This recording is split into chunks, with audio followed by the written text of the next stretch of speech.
Welcome to That's Absurd Podcast, your source for everything hip-hop, pop culture, sports, and more. Tune in, subscribe, enjoy. Yo. Welcome back to another episode of That's Absurd Podcast. I go by the name of Juno, a.k.a. Melvo. It's your boy, Gene Pete. Hello, everyone. This is your boy, Swerve, the Platinum Kid. And we are back for the bullshits like we always are. Let me see. What have you niggas been up to for the past week? It seems like it's been less than a week. I think just record. It's probably. Yeah, we recorded like on a Friday and then pulled up on that Monday. Or did we record on Sunday? I think we recorded on the Sunday before last and released on Monday. Or something like that. Or we recorded Monday last time and released Tuesday. I didn't listen to the last episode until when I was driving back from Palm Beach. Yeah, I heard some people fucking with some good things. I had some people had a fan say that it felt like it was very therapeutic. You liked it. Yeah, good episode. You you couldn't hear a lot of it. I had to blast my shit. I was like, I don't know what the hell our issue is. It's like one episode, Juno's sound is down. Hold on. Next episode, you didn't my tell sound us is nothing down. about that. He could have fixed it. Some of the stuff. I don't know. Well, I didn't hear the episode until Sunday when I was driving back from Palm Beach. It sounded normal on my end. Yeah, I just was probably great. No, I'm talking about I probably sounded a little too loud. That's why like this week I turned the. But you're saying there's an issue with your thing? No, I'm not saying there's an issue. You're I'm just talking about saying the volume the levels. levels is not the same. Like either like Juno's might be at a normal level, then me and Nate is at a different level. So then you hear Juno, like if you put it on like level 10 on your car or something, you'll hear Juno fine. Can we still fix this though? What you mean? After we recorded or right now? Not right now. Shit's already out. Yeah, how long? Oh, is Juno it? he has the audios. You could fix it. That's what I'm saying. Yeah, but if it's over 3 hours, it's gonna change. If it's under 3 hours or 2 hours or something like that, I can get the audio perfect with the software. But over 3 hours, it gives me issues. Oh, you mean 3 hours of that's recording saying, time? You want to re-upload it without the issue? Because I don't want to have the audio. That's the thing. That's why I mean, like, let us know so you can have it without no issue. I believe it was audible. Is that the right word? Audible. He Yeah. said he had to turn his thing all the way up to hear you. That means some people probably don't even know that. I don't know if that's an issue or they don't. You think? I mean, it is an issue. I could hear myself when I turned it all the way up. Then I can hear me and Nate normal. But then whenever Juno came and talked, that shit was like too loud. Yeah. So I have to do something with this audio, or just like bring the mic further away from my face. I don't know. I'm just saying that it should episode, be. It should be. We're all at the same backdate? level, and we all need to be speaking into the microphone. I'm worried about the last episode. Are we gonna fix the audio and all that? I could run it through this. I'll run it through the software and try to re-upload it. I'll see if it allows me to. The person that told you it was a good episode, did they have an issue episode. with the audio? They didn't. I don't know. You know, we usually get that. You know, you usually get that message. If you didn't get it, that means they was able to hear it well. Yeah, not everybody gives that message though. You know, some people be suing. They want to tell you. I appreciate if you let in those audio. I didn't get a chance to go around hearing it, so. Nah, it's supposed to be like when you walk in somebody's house and you see a roach. You don't point it out. You just walk around that bit. Like, oh, I guess he is. That roach like, nigga, I've been here, nigga. Fuck is you. Fucking pointing me out, nigga. Yeah, mind your business, nigga. Yeah. You said tripping. What we had going on? Let me go first. I was in Palm Beach this weekend. I had the death of Nana Pooh, Margaret Preston, my wife's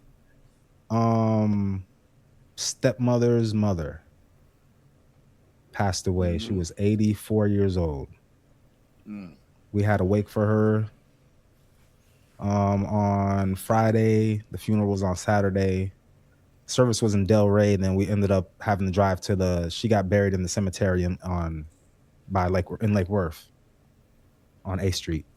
On A? Yeah, she's the first person I know that's ever been buried in that cemetery. That's where Bearman was buried. Oh yeah. Mm-hmm. Yeah, I didn't go to his funeral. Right next to him. That's good. I've been to a few. I've been to a few burials over there. I think I've been to at least 2 or 3 on it right off of A Street. I don't know about this whole. After I was standing there, after they lowered the casket into the ground, it made me. It reminded me of a video that I saw of this old man, kind of like beating up, hitting the casket with like a cane or like a crowbar, trying to fuck it up. Because his whole thing was, he's like, I know what y'all gonna do. And then I was thinking about that video because I was like, they lowered it down. They didn't throw any dirt on it in front of us. They're not covering it up in front of us. So how are we to know they're not going to recycle? Recycle, take the body out, use the casket for another person. Charge the game. Yeah, and then what happens with the body? Is the body even going to be in that same spot? Who knows? Is it even? The body's in the same spot because then you can hope. I mean, there's no. The funeral parlor would have to hope that no issue happens where they need to exhume the body and like go test for something else, and plus then the body not be there. Even when you have to do stuff like that, the funeral home that is in charge of all that, or the cemetery, most of the times they refuse to do it in front of the family or anybody close to the family. Like they won't even do it in front of the family's lawyer. Yeah. That's fine as long as I know that for sure it's the same body that we put in the ground is the same body that's still there and that came up and they doing the test on it. Because I'm thinking that they getting rid of the body and jumping the bump, maybe burning the body and just sometimes reusing that same spot. There's few and far between. Most people are doing regular practice to put people in the ground. But every now and then weird shit happens. When you think about how many people die and the size of the cemeteries, it seems like we should have already. Even with the whole thing we was talking about being layered over and the whole civilizations being wiped out and then we're starting fresh again, even with that, how long has that cemetery been there? And how many bodies have been buried? Cemeteries have dates to them. So when they fill up after a while, they close off and there's other cemeteries. I think they have like 75 a year, 100 years. What's the property rule?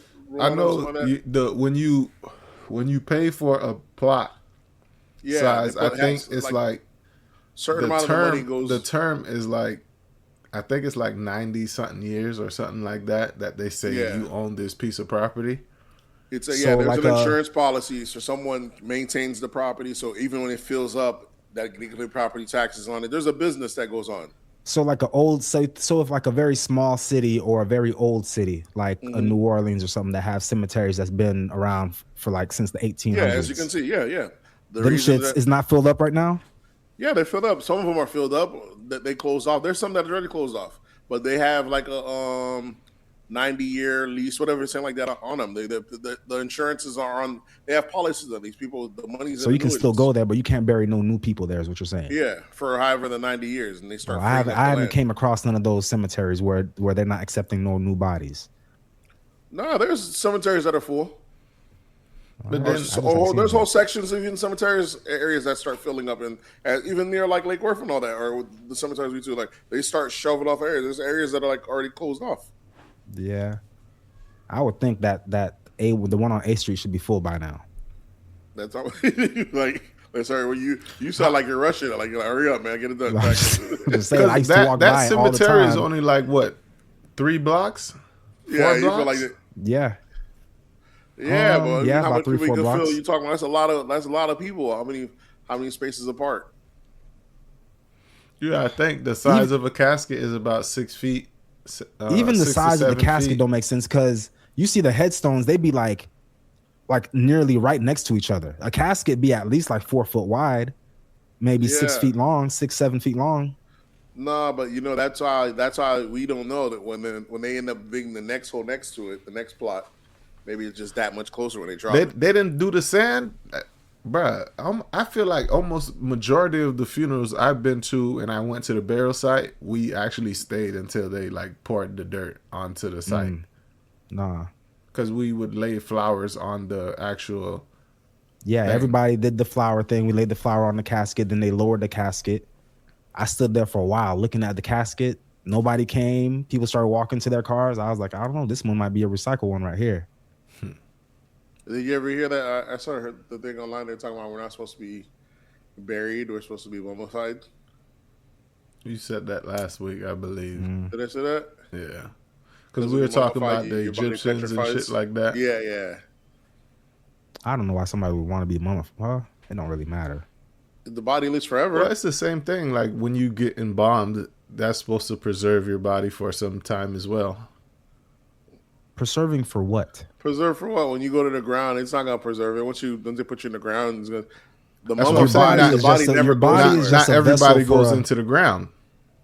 Your body's just a vessel for your spirit. Once you die, your spirit's no longer in your body. Right now, your body's just an empty. It's just an empty vessel. It don't need to be mummified, burned. It don't buried. It don't make no difference. It's like a jersey. You put the body, put the placard on the wall. That's the mummification. Yeah, I can understand that part. If you're just doing it just because this is just somebody you want to, I don't know. Even that, the mummified part, I don't know. That seems kind of excessive. It's not excessive. It's dope. Why go back into the system? And I guess the going into the ground, you're going back into what you came. It's like you're dissolving back into the system. Ash to ash, dust to dust. Yeah. But then you're somebody else's food. But being mummified, it's like, I'm like a deity. is there ever going to be any peace? Are you ever going to? So yeah, the soul's gone, but I was here. When they sell you the casket, they tell you it's seal proof, so nothing can it. Yeah. So if it's really sealed proof, you're not going back into the ground, the dirt. Yeah, because that would if you're buried in the casket for you to go back into actual dirt, that means the casket would have to break down. That means you have to break down. So well, the casket is not really seal proof. It is getting air in it, and that's why bodies when they do get exhumed, you see them. They look all decayed. They actually look decayed. They don't look mummified. Yeah, the casket falls apart too. Anyways, in like 9 years, it starts to break down. Soil eats into it. Earth starts to break that shit down. Now, I don't know about all that, but I'll take your word for it, Nate. But I mean, I should think really they should just put the body to the ground directly, no casket, wood box, if anything. Yeah, that'd be more natural than the metal, right? Because then that would actually decay. Or like a cloth, yeah, you know what I'm saying, or something like a cloth. You know what I'm saying, or like think of like a mummification, almost like even better. Maybe they can do it almost like soil, topsoil. Wrap you in that, drop you in.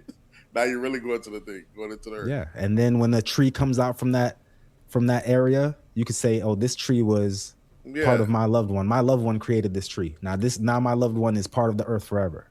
Even if this tree gets chopped down, used as paper, nothing ever really leaves the earth, except for nothing leaves the earth." So you think it would be a good idea to like bury directly without the casket, and then just like plants, probably put some seeds or something that will naturally grow out, and you know what I mean? I wonder if that's an option. Could I go to a funeral director and be like, "Yo, we don't want no casket. We just want everything else except for the casket. Just drop them straight in there clean. Maybe wrap up in a sheet or something." Yeah, I'll take like a that. sheet. They'll say biodegradable casket. Biodegradable, that's the word. That's what they need to create a biodegradable. That might be our hit, y'all. Yeah, biodegradable. Nate, work on that. Ron got us $1 billion. Nate, work on that, nigga. We just got to sell the idea because it makes sense. Like, why would I want into that AI shit, Nate? So go ahead and figure that out. Listen, but I know I saw one when someone had a pod, almost one like it's like a leaf pod where you could go into it and it goes into a tree. So that is something. I saw that a while back. What you mean, a whole dead body into a tree in a pod? Yeah, it's almost like a hack sack you're going into, but in the pod, like I guess it's seeded or something like that. And so when you go back in, it does sprout into a tree. Okay. It's a company they're trying to do. So it's almost like we're kind of that type of rope. That would be even more cost effective because you don't got to worry about materials. If it's just a sack and you putting a body into the sack and then you burying the sack. Now with that, would you? If that was the option, and we know it was successful as the tree blossoming and stuff like that, how much money do you think the cemetery actually loses now? Because if you know that you could bury your loved one somewhere and a tree would form from that, right? Mm-hmm. Would you go bury him at the cemetery, or would you just bury him like in the backyard or somewhere that's like family related? Yeah, that would be a great idea. Here's the issue now. here's the issue: you don't lose your house. You're someone in the money. You don't got a mortgage. You don't fuck around, lost the house. And the next person coming around, you think they're gonna honor your shit? They might not. They Chop might that down the shit. Y'all tree. gotta go. That's your ancestor legs. They gotta go. Yeah, they gonna chop it. Yeah, but like I said, nothing ever leaves the earth. I guess, but that we would fuck up the funeral business big time. That's what I'm thinking. I could see that be a trend where people is going. Well, they'll find a way to stop it because I'm pretty sure you can't just bury. It's not zoned. It's not hard. zoned. Yeah, it's hard to just bury a body on your own. You can because Trump did it in his estate. Yeah, I'm sure he had to go through some. You're allowed to. Actually, I believe they have something like in Florida, something like that, where you're allowed to bury in your own property. Mm-hmm. And then that property becomes like. Isn't that what he did? Like he buried somebody. He did something, some shit like that, and it doesn't. You don't have to pay taxes on it. Somebody died, buried him on like his golf course or something, and it became his ex-wife. Oh yeah, his ex-wife. Yeah. His ex-wife died. Yeah, it's like first wife. His first. That wife. was Trump not married Ivanka. like 4 times. Yeah, so that one he had exhumed her body and brought it over. Yeah, that was even that. They said that was suspicious. Them Trump boys live. Them boys live a wild life, dog. Who Trump and them, dog. If you got a conspiracy rabbit hole, they say even that. He said even that wife was gone. Like she was going against the grain shit. Them white boys were like, "Get up out of here." Yeah. It'd be like that. So when I'm looking at the audio levels, I can already see that Nate and myself are gonna be louder than Swerve. Why? Because when you speak, it don't hit the same peak that Nate's does on your side. Because since I'm recording, maybe just because I'm not yelling like y'all niggas do, but I'm right. I'm literally right on the microphone. Now I think it's gauged on the manliness. Okay, so I just got to pick up my voice. That's all. I be trying to be too cool. It just takes the masculinity. Man, nigga, some I don't know. I just got a smooth voice because my voice don't go up past a certain decibel. You get too much divine feminine. I'm surprised. We all need a little divine. Surprised you use that word, my boy. I'm proud of you, my nigga. Divine feminine? No, decibel, nigga. Oh, decibel. I'm proud of you, my nigga. Don't be proud of me. Decibel. That's minor league. That's nothing. That's minor league because because you guys actually made music before. No, well, I don't think that's even because of most people. music. They won't be able to tell you. Most people won't know. Most people won't be able to tell you what's that. Decibels, what decibels is. I just said decibel. I can't tell you what decibel. I just said decibel because I knew that's the word to use. Sometimes I just say the word. Sometimes I'd be surprised at myself because I just say a word and I'd be like, dang, I'm just use this word at the perfect time. And I never used this word. I just knew this is the word to use. You heard it before in that context. I know the context telling you where you heard it before. It. You heard it in the studio. Yeah, you heard it. And then you're like, okay. Nigga don't know where I be hearing shit, cuz. Yeah, like, I hear all type of shit. You don't know where I hear about shit. Like my vast vocabulary, you're going to tell me exactly where I learned each word I learned. Hey, oh, he must have learned that word in the studio. That's how good of a wordsmith we are. Like, I remember that. That's some third grade shit. But y'all still ain't figure out another word for wordsmith. Yeah, I'm a wordsmith. That's how good I am. I can tell exactly where you was. Where you learned the word. Where you learned the word. All right. What about you, Nate? What you been up to this week? This week, I went down to Miami. You know what I'm saying? I do a sliding. And I was like, I got up that morning. I was like, you know what? Let me try it one time. I usually go drive down. I was like, you know what? I put on that full self-driving on Tesla. I usually never tried going all the way down. What's the name? I let it ride. Nate, you gotta fix your mic. You gotta speak center into or directly into the mic, not on the sides or nothing. Oh yeah, it's better now. It's not picking up. Yeah, so basically, I put I got the subscription for the month. You know, instead of for the Tesla, I had the self drive all the way down. Though your boy was multitasking, just coasting. It was dope. I got all the way down to Miami. Shit was smooth, but then right when I got down to Miami because we're going on a cruise. Man, I didn't realize I forgot the World FIFA Cup was down here, bro. That traffic was so horrendous, bro. And then it just was like a nightmare, bro. From that point, like it became. There's games being played in Miami. Yeah. Miami, Atlanta, I believe New Jersey. I thought they were supposed to have games in Miami and they canceled them and moved them to Atlanta. Or was that just for that Morocco game? That was that Morocco and Haiti game. Yeah, so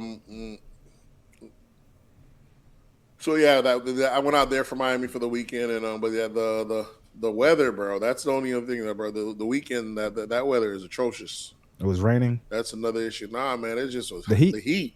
Oh yeah, it was heat. I Definitely was down there by the ports, though. That shit. Gosh, definitely a heat wave all weekend, and then on our way back on that Sunday, it was just rain. Bro, you're in dress clothes, and the parking lot to the boat is a half mile. In this By the time you get there, you soaked. By the way, you're fucking soaked. They have to they're giving you cloths and the thing to wipe off, bro. I'm talking the heat was crazy. What was that musk like though? I know It somebody wasn't bad. started. It wasn't. I know somebody came in. Everybody came in breezy, in breezy clothes. So, but everybody they knew they dressed. I guess everybody knew it was going for the affair, so everybody came according. So at least had it been regular, you know what I'm saying. Everybody had linen. Thank what God was for this? that. This was like a weekend cruise y'all did? Yeah, not like a 1 day thing. It was a dinner, like a dinner cruise. All right. So you go offshore for a bit, and you see that Miami coast for a while. That coastline that shit is long. Pause. You know what I'm saying? I didn't realize how extended the Miami coastline is. Mm-hmm. But beautiful as always. But shit like that. But the dinner was dope. And then afterwards, went out that night in Miami, and even then the heat was still fucking horrendous. You know what I'm saying? I just figured that any time we doing anything, it's got to be in controlled climate. Ain't no sense of getting dressed and going out and then just be soaked, having to go back. Unless you're going to the beach. What I have an issue with is when you go on the Weather Channel and you're looking up to see how hot it is, and they telling you one temperature and then tell you it feels like another temperature. I got an issue with that. Just tell me what it is. Don't tell me what it feels like. If it feels like 110, that's 110. Yeah, that's it. Yeah, right. How are you going to tell me it's 95, but it feels like 110? When did they start doing that? That wasn't always a thing. The feels like temperature. I don't know about the feel like. That came with science. What is science, anyways, man? That's what I'm saying. We just accept it because it's there's a lot of lies and shit that we be accepting, anyways. What does it feel like? My car tells me it's 100. It feels like it's 107, 110. I know somebody's lying. I know what my car reads when I'm driving that bitch. That says 103. Yeah. Well, when it says feels like to who? Feels like to it feels a lot hotter than 103 in that bitch. Does it feel like? Does it feel hotter to me or does it feel hotter to the thermometer? I guess it should. Because whatever it feels like to the thermometer, that's the only number that matters. It don't matter what it feels like to me. That's the gauge, right? Yeah, that's what it is. Because if it says it's 100, but I'm like, it feels like hell in here. What does that mean? What's the actual number for hell then? Whatever. It seems like niggas just making up numbers now. So I could say hell feels like 150. But is it really hot down there? Do we know? It got to be hot. It might just be room temp. I don't believe there's a hell. There's a place. There's no place. There's a place. There's a place where bad people go. Nah. Is there a place where good people go? Good people might place to go, but this is it for everything else. So there's a place for good people, for good souls, if you did things the right way on earth, but there's no place for bad people. Nope. So where do bad people go to? What would be the bad people? This is the test. What do you mean bad people? The people who fail the test. If Why this would is they the go test, to a bad place? Who would control because the bad this is a test, and if you fail the test, okay, maybe I guess what you're saying. If you fail the test, you just do it over again. Yeah, this is the bad place. Who would control the bad place? Why would he punish you for doing bad things? You're right. If this is the whole concept of hell doesn't make sense. If the leader is supposed to be bad, the concept of hell does make sense. Going to hell wouldn't be bad, right? Exactly. It'd be like going to Disneyland. No, going to hell would be bad if the devil and God are on the same team, because the devil would have to be the sheriff. Because that's Yeah, what the but listen, sheriff if- controls the jail. Why would I Okay. punish the inmates if I agree with what he's doing? That nigga's in my gang. So there is no hell. If this is a test, okay, say if there's a good guy and the bad guy, and they're both on the same team, but they realize, we're putting everybody into this pot, which is Earth, and now this Earth spot right here this is the test. You get some of the people, and I get some of the people. How do we decide who gets the people to go to your spot and who gets to come to my spot? This is the test. So now, we give you these 10 commandments, the people who got close, the people who are closer to God, godliness, those people are go to the good spot. The people who did it the wrong way, the sinners, they go to the bad spot. Why would there be a bad spot? So I'm is saying- is the leader of the bad spot gonna punish you for the bad things that you did?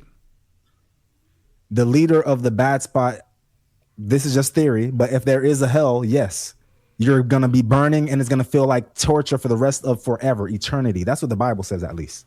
So is the devil a bad guy? He's the guy that, I don't know if he's a bad guy, but he's the one that's a former angel. Yeah, but he's the one that's punishing you for. Yeah, that would make sense. If he's the angel, he's punishing you for doing bad. So somebody he's not has a to bad guy. be. He's a Somebody part has of to it. be the. Somebody has to be the punisher, right?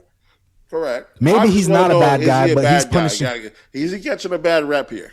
Yeah, okay. He might be catching a bad rep. He might just be a good guy. He's a sheriff. Yeah, he's a sheriff. Yeah. That you're right.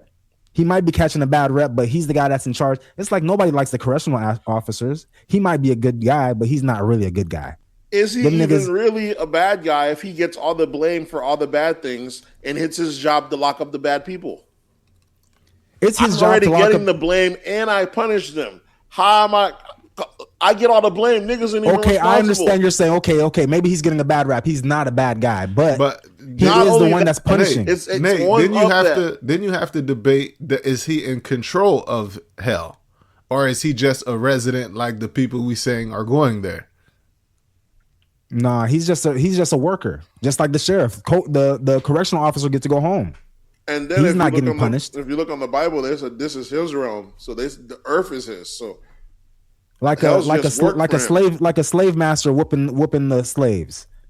why would he whoop his slaves though? You see, it don't even really make any sense. The concept. Are you don't talking about make a slave sense. master, or are you talking about the devil? The devil. Because he's punishing the people who didn't do it right in the first place. I guess I was like, they're his worker doing his work that he wants them Yeah. to do. Why would he punish them? He left. They're not doing his work. He left hell. He left Whose place to work be they doing? rebellious. He left there to be rebellious to be free. So They he left- was know- an angel. We know we know when we say someone is doing God's work, right? We know what Apparently, that is. apparently, Satan's doing God's work also, because somebody has to punish these people who didn't. Exactly. Some people has to punish these. Somebody has to punish these people who didn't do it right while they were here. So the sinners. Nate, you think that nigga just need a better PR team? He needs to actually Definitely. He got a bad PR team going. This is a 50-50 partnership. Yeah, The other guy getting all the he's other getting guy all the credit. nothing but He layups, keeps his hands clean, keep just his like you were hands saying, clean, Juno. getting how, all the credit. He don't even show up to work anymore. We've been waiting on him. how America was the only country that had slaves in America. Mm-hmm. All them Yeah. other countries, they like, you know what? Let's let them people keep their hands dirty. Us, we're gonna keep our hands clean over here. But we're still implicit in whatever's going on. What's with the fact that in the Bible, Nate, is that all you did this week? Because you done turned the hot into devil. Mm-hmm. We done Yeah, turned yeah, the you Florida weather into being in hell. He was just about to go on another tangent right there. I'm Exactly. sorry, I caught him. you roll that rabbit. You got me. You got me. Yeah. Outside of that, I had a good time, but outside the heat was atrocious. But I rode back, and that was it. That's what I can think of. Okay. All right, Juno, what you had going on? All right. This past week, nigga been kind of fucked up in like a dark space since after 4th of July. It got so bad, nigga. My wife that I thought she was gonna Baker Act me, right? No, man, you ain't call your boy. Listen, I thought I thought because she had questioned like, do you have any suicidal thoughts or anything like that? Blah blah blah, and I was telling her no, blah blah blah, and then after all the bullshit, right? I done sat in the chair, bro. You went to a therapist? Yeah, bro. I had my Okay, first that's not bad. session. That's good. I'm in therapy now. That's good. I had my first session earlier today. Oh, I that's felt good. like we already gave you therapy, though. I almost feel like we healed you already. No, not but here. like That's we did the first steps. listening to the You took care of podcast, that helped. And when my wife was asking me, like, is there anyone I could talk to? I was like, yeah, I could talk to my friends about it, but I You might need professionals. We're not professionals. That's what I was like. I might need someone else that doesn't know me at all, because I said my friends No judgment, fuck with me no too bias. much. They might make up some excuses for it, and I was like, yeah. So saying it was Melvo, that's just an excuse, Yeah, pretty much. and It's something that we got used to. exactly. Regular So people I was don't know like, who that is. That's why I was like, yeah, I could talk to them about it, but I need someone that I need a blank canvas and see what they think about it. And Who did you That's have? Black dope. male? That's dope. it was Black female? White male? black older male. After everything, what he think it was or is partially. I didn't grieve my mom when she passed away. Because when I asked I ended up asking Sharonda what was I like when that time, and her answer was, you didn't cry much. You just was making sure everybody else was good and making sure everything for the funeral was set how it was supposed to be set. Would you try to just stay busy? Pretty much, yeah. Okay. And of course, I'm thinking like after that, my mom died when Sharonda was about 8.5 months pregnant. So after that, it was straight baby mode and shit like that. And it was that he think, or we came up with that, and also my brother being locked up and facing the mandatory 25. Okay, Was also something I was dealing with. So I got my next session next week. I'll see how it goes. But I think it helped. I think if you tell someone like your issues and what's going on in your life, I mean, it's easy for someone to point out two of the major things that happen in your life and be like, oh, this was it. But what does proper grieving look like?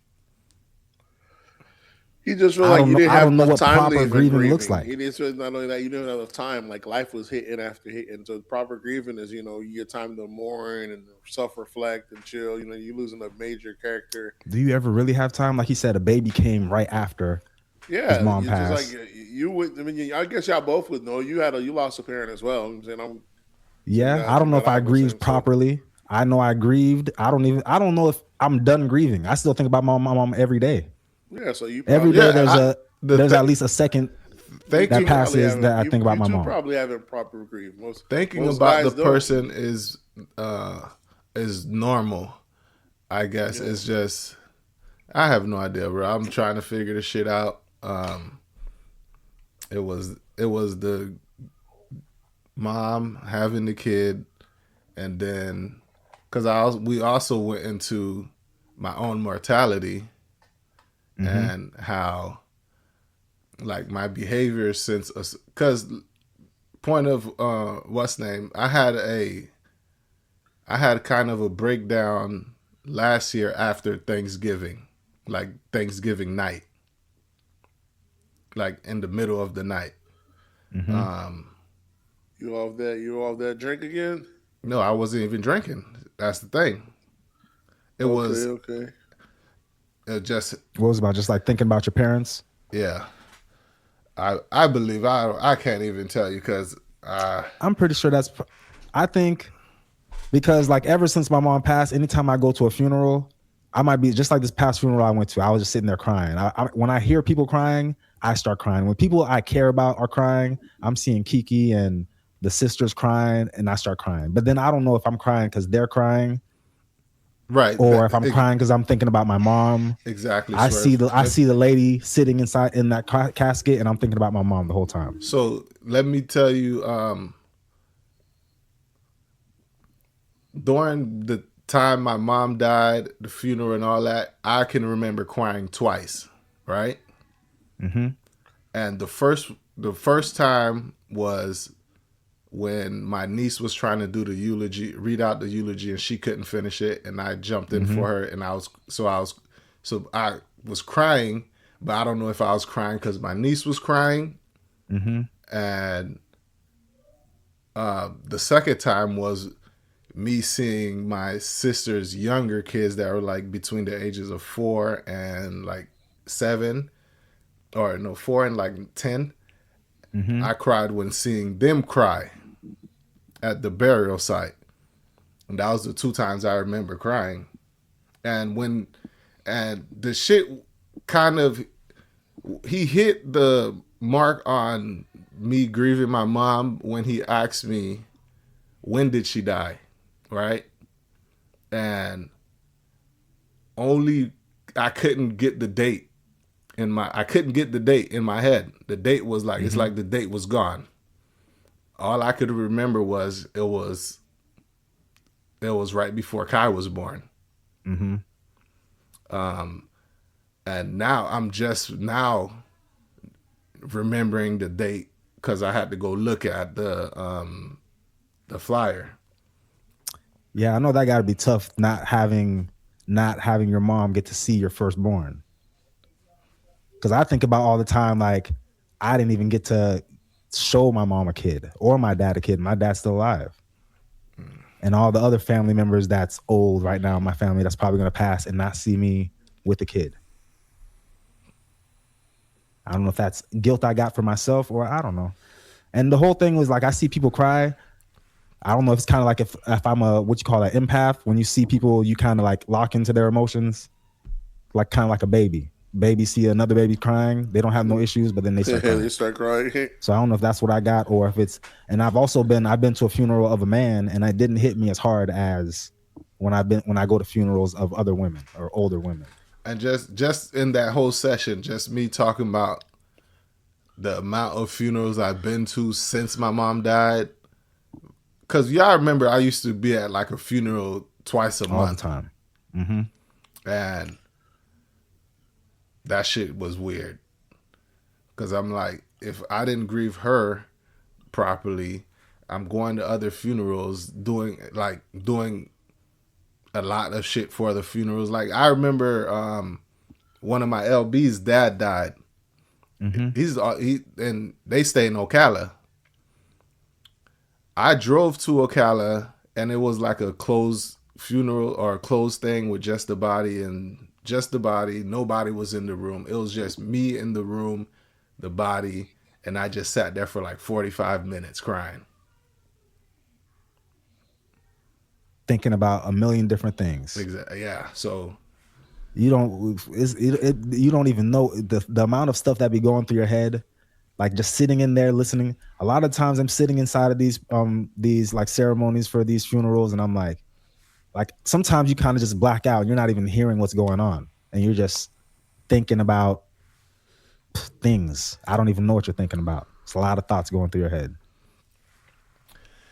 Yeah, so those are what we kind of identified. I'm still working on some other shit, but we'll see. We'll see how this goes. I guess you guys and the listening will be going through this process with me, I guess. Okay, and even like shit like my patience was running thin. I felt like I had to accomplish everything like right away, and I could see how it bled into other shit in my life, even with the pod, where we started missing a whole bunch of episodes, and I of course I blamed Nate for always being late, but then which is a great excuse. So I like to give guys the reason, you know. So I'm blaming Nate for it, but then I'm the one that's like, my patience is like super thin, and I feel like I can't waste any time. So that's why even with the family, I'm taking the family out like this year. Like I'm pretty sure however many weekends is, I plan something for 52 weekends. Where we're not at 52 yet, but so where are we halfway? So probably like out of the 27 weekends we had, I planned something for every weekend this year. I even stopped doing frat shit. Since last frat shit I did was go to a conference in February. I completely abandoned that shit. Does it have to be what do you feel like this is accomplishing? Doing more things with your family? I mean, you can't blend it. For me, it was just creating memories with them. Mm-hmm. And you know what I mean? Just creating more memories with them. But that he said he probably think that stems from me thinking about my own mortality and my dad dying young, and then my dad's little brother dying a year after he died. So he died young. So all the men that I knew from my dad's side died before the age of 59. Do you think it hit you harder when your mom passed or when your dad passed, or was it the same? I'd say it probably hit me harder when my mom passed. That's the answer, I guess. I don't know. Yeah. I think my dad hasn't passed, but I well, just because his whole battle with cancer that he beat, like I already know, well, of course everybody's going to die, but the fact that he beat cancer gives me a different view on him and like his life. But for some reason, when my mom passed, I felt like my connection to the world was just wiped out. Like the person that brought me into this world is gone now. So now it does make you think about your own mortality. And the person that put you into this world. Right. And it's also different when it's when it's sudden versus it's a process and you gradually see the person die versus it's just happened on this day. Yeah. Even if they were even though if they were like sick, but like with diabetes and all that shit, they had that their whole life. Yeah. Or your whole life, they had that. So when it happens like abruptly without even like stay at the hospital or anything, it's a little different, I think. Yeah. Yeah, my mom's had diabetes her whole life and she's always been in and out of the hospital. So much to the point that she would go to the hospital and not even call nobody and tell nobody she's in the hospital just because. And she'll be in the hospital for 2-3 days, come out, and then call everybody, tell them how come we didn't call her. How come we didn't call her and check up on her while she was in the hospital? Like you're supposed to know. Like, how we supposed to know you're in the hospital, mommy? You ain't call nobody. You ain't. I mean, I guess that could be our fault for not checking. Are you supposed to check up on your mom every day? When I hear people saying that they call and talk to their parents every day, I'm like, dang, am I a bad kid for not calling my mom as much as I should have? Bad kid, but that's for other reasons. And when you hear people say that, it's usually not true. They might talk to their parents a lot, maybe 5 times out of 7 days in the week. That's still a lot. I'll go weeks without talking with my mom or my dad. I talk to my mom like at least once every. I think once every 2 weeks, 5-6 days. Once every 2 weeks for me would be good, but I barely did that. But I just think I don't know if it's just because out of sight, out of mind. If I was in Palm Beach, I would be there all the time. But I'm not like a call on the phone type of person, especially the language barrier. Not a big language barrier, but it's just like when I call I can call Nate and be on the phone with him for an hour, no issue. We got stuff to talk about. But when I call my dad, what do we talk about? Well, that's what I did feel like I was like I forgot something happened when also I don't know if the mortality thing is coming up because I'm turning 40 or something like that. What was y'all thinking process when you guys were hitting about 40? Because I know you guys are about a year and some change older than me. So what was there any mortality thought when you were getting to that 40 mark? I think I actually had the opposite because I like my whole life I've always been hearing 40 over the hill and you're old. But I came up on 40 and all the people up around me that are close to 40, they all look good. They all look young for their age. They don't look like what 40 used to look like back in the day to me. So I don't think about, I think more about like, dang, we actually have a lot more living to do instead of But maybe that's a bad thing too when you think about all the living you have to do that you haven't done, and then you start thinking, man, I don't have enough time. Right. I need to start planning something every weekend. So I think that's where I was at with it, and I'm gonna do a few things to see if I could subside some of this grieving and mortality, and even my brother being locked up. That shit came up, and I'm like,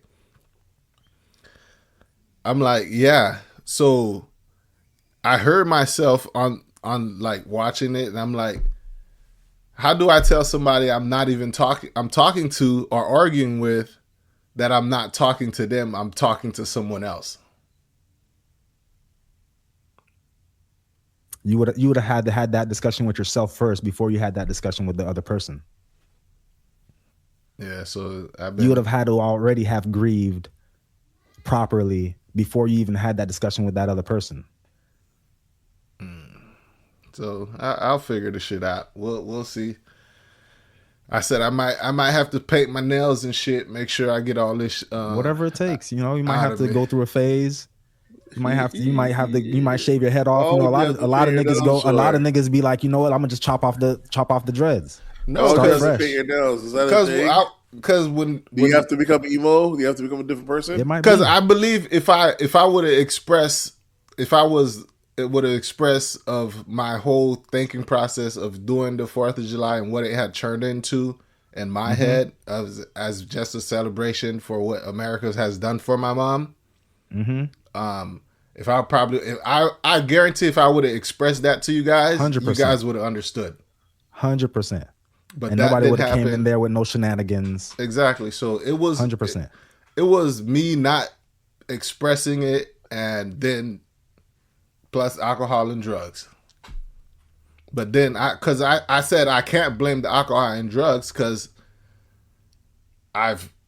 we do the alcohol and drugs all the time. And I'm like, if I'm thinking about it and if it's in me, pause. Big pause. Then it's something I need to address. So yeah, that's what I've been up to this week, nigga. When I tell you, I probably needed a whole reset, nigga. When I tell you yesterday, Sunday, I probably slept for like 14 hours. And then even yesterday, like I come up here. Kai comes up here, he's touching through stuff, and then he picks up a picture of my mom, and then I ask him, who's that? He's like, he don't know. And then I feel like that was the first time I actually told him, like, this was my mom, versus, I know if he's seen pictures before, and my wife just tell him that's grandma, but I feel like this was the actual first time I told him this person was my mom. Yeah, grandma and my mom, like my dad's mom, is a whole different thing when you're a kid. Yeah. I don't know if they even understand. They just hear the word grandma. They're like, oh, this is grandma. But do they understand that grandma was daddy's mom? Yeah, so that's what I've been through. Oh, so your mom never got to see Kai? Nah, she died. She died March 9th. Kai was supposed to be born April, like 17th. And he ended up being born May 5th or May 6th. Okay. So even when I couldn't, like, when he asked me when did she die, I couldn't the thought. It's like the negative part of the death and stuff like that, I was blocking out. Because I even looked through my phone. I have no pictures from March until Kai was like 3 months. So I have nothing in that time. I don't know if I had them and I deleted them off my phone. I just know pictures. You mean pictures of your mom from that time, or just pictures? Even like I didn't have nothing. I didn't have pictures from the funeral. I didn't have pictures from. I didn't have nothing other than from. I had the group picture that we took was on my phone, but it was It seems like I added it to the phone later on.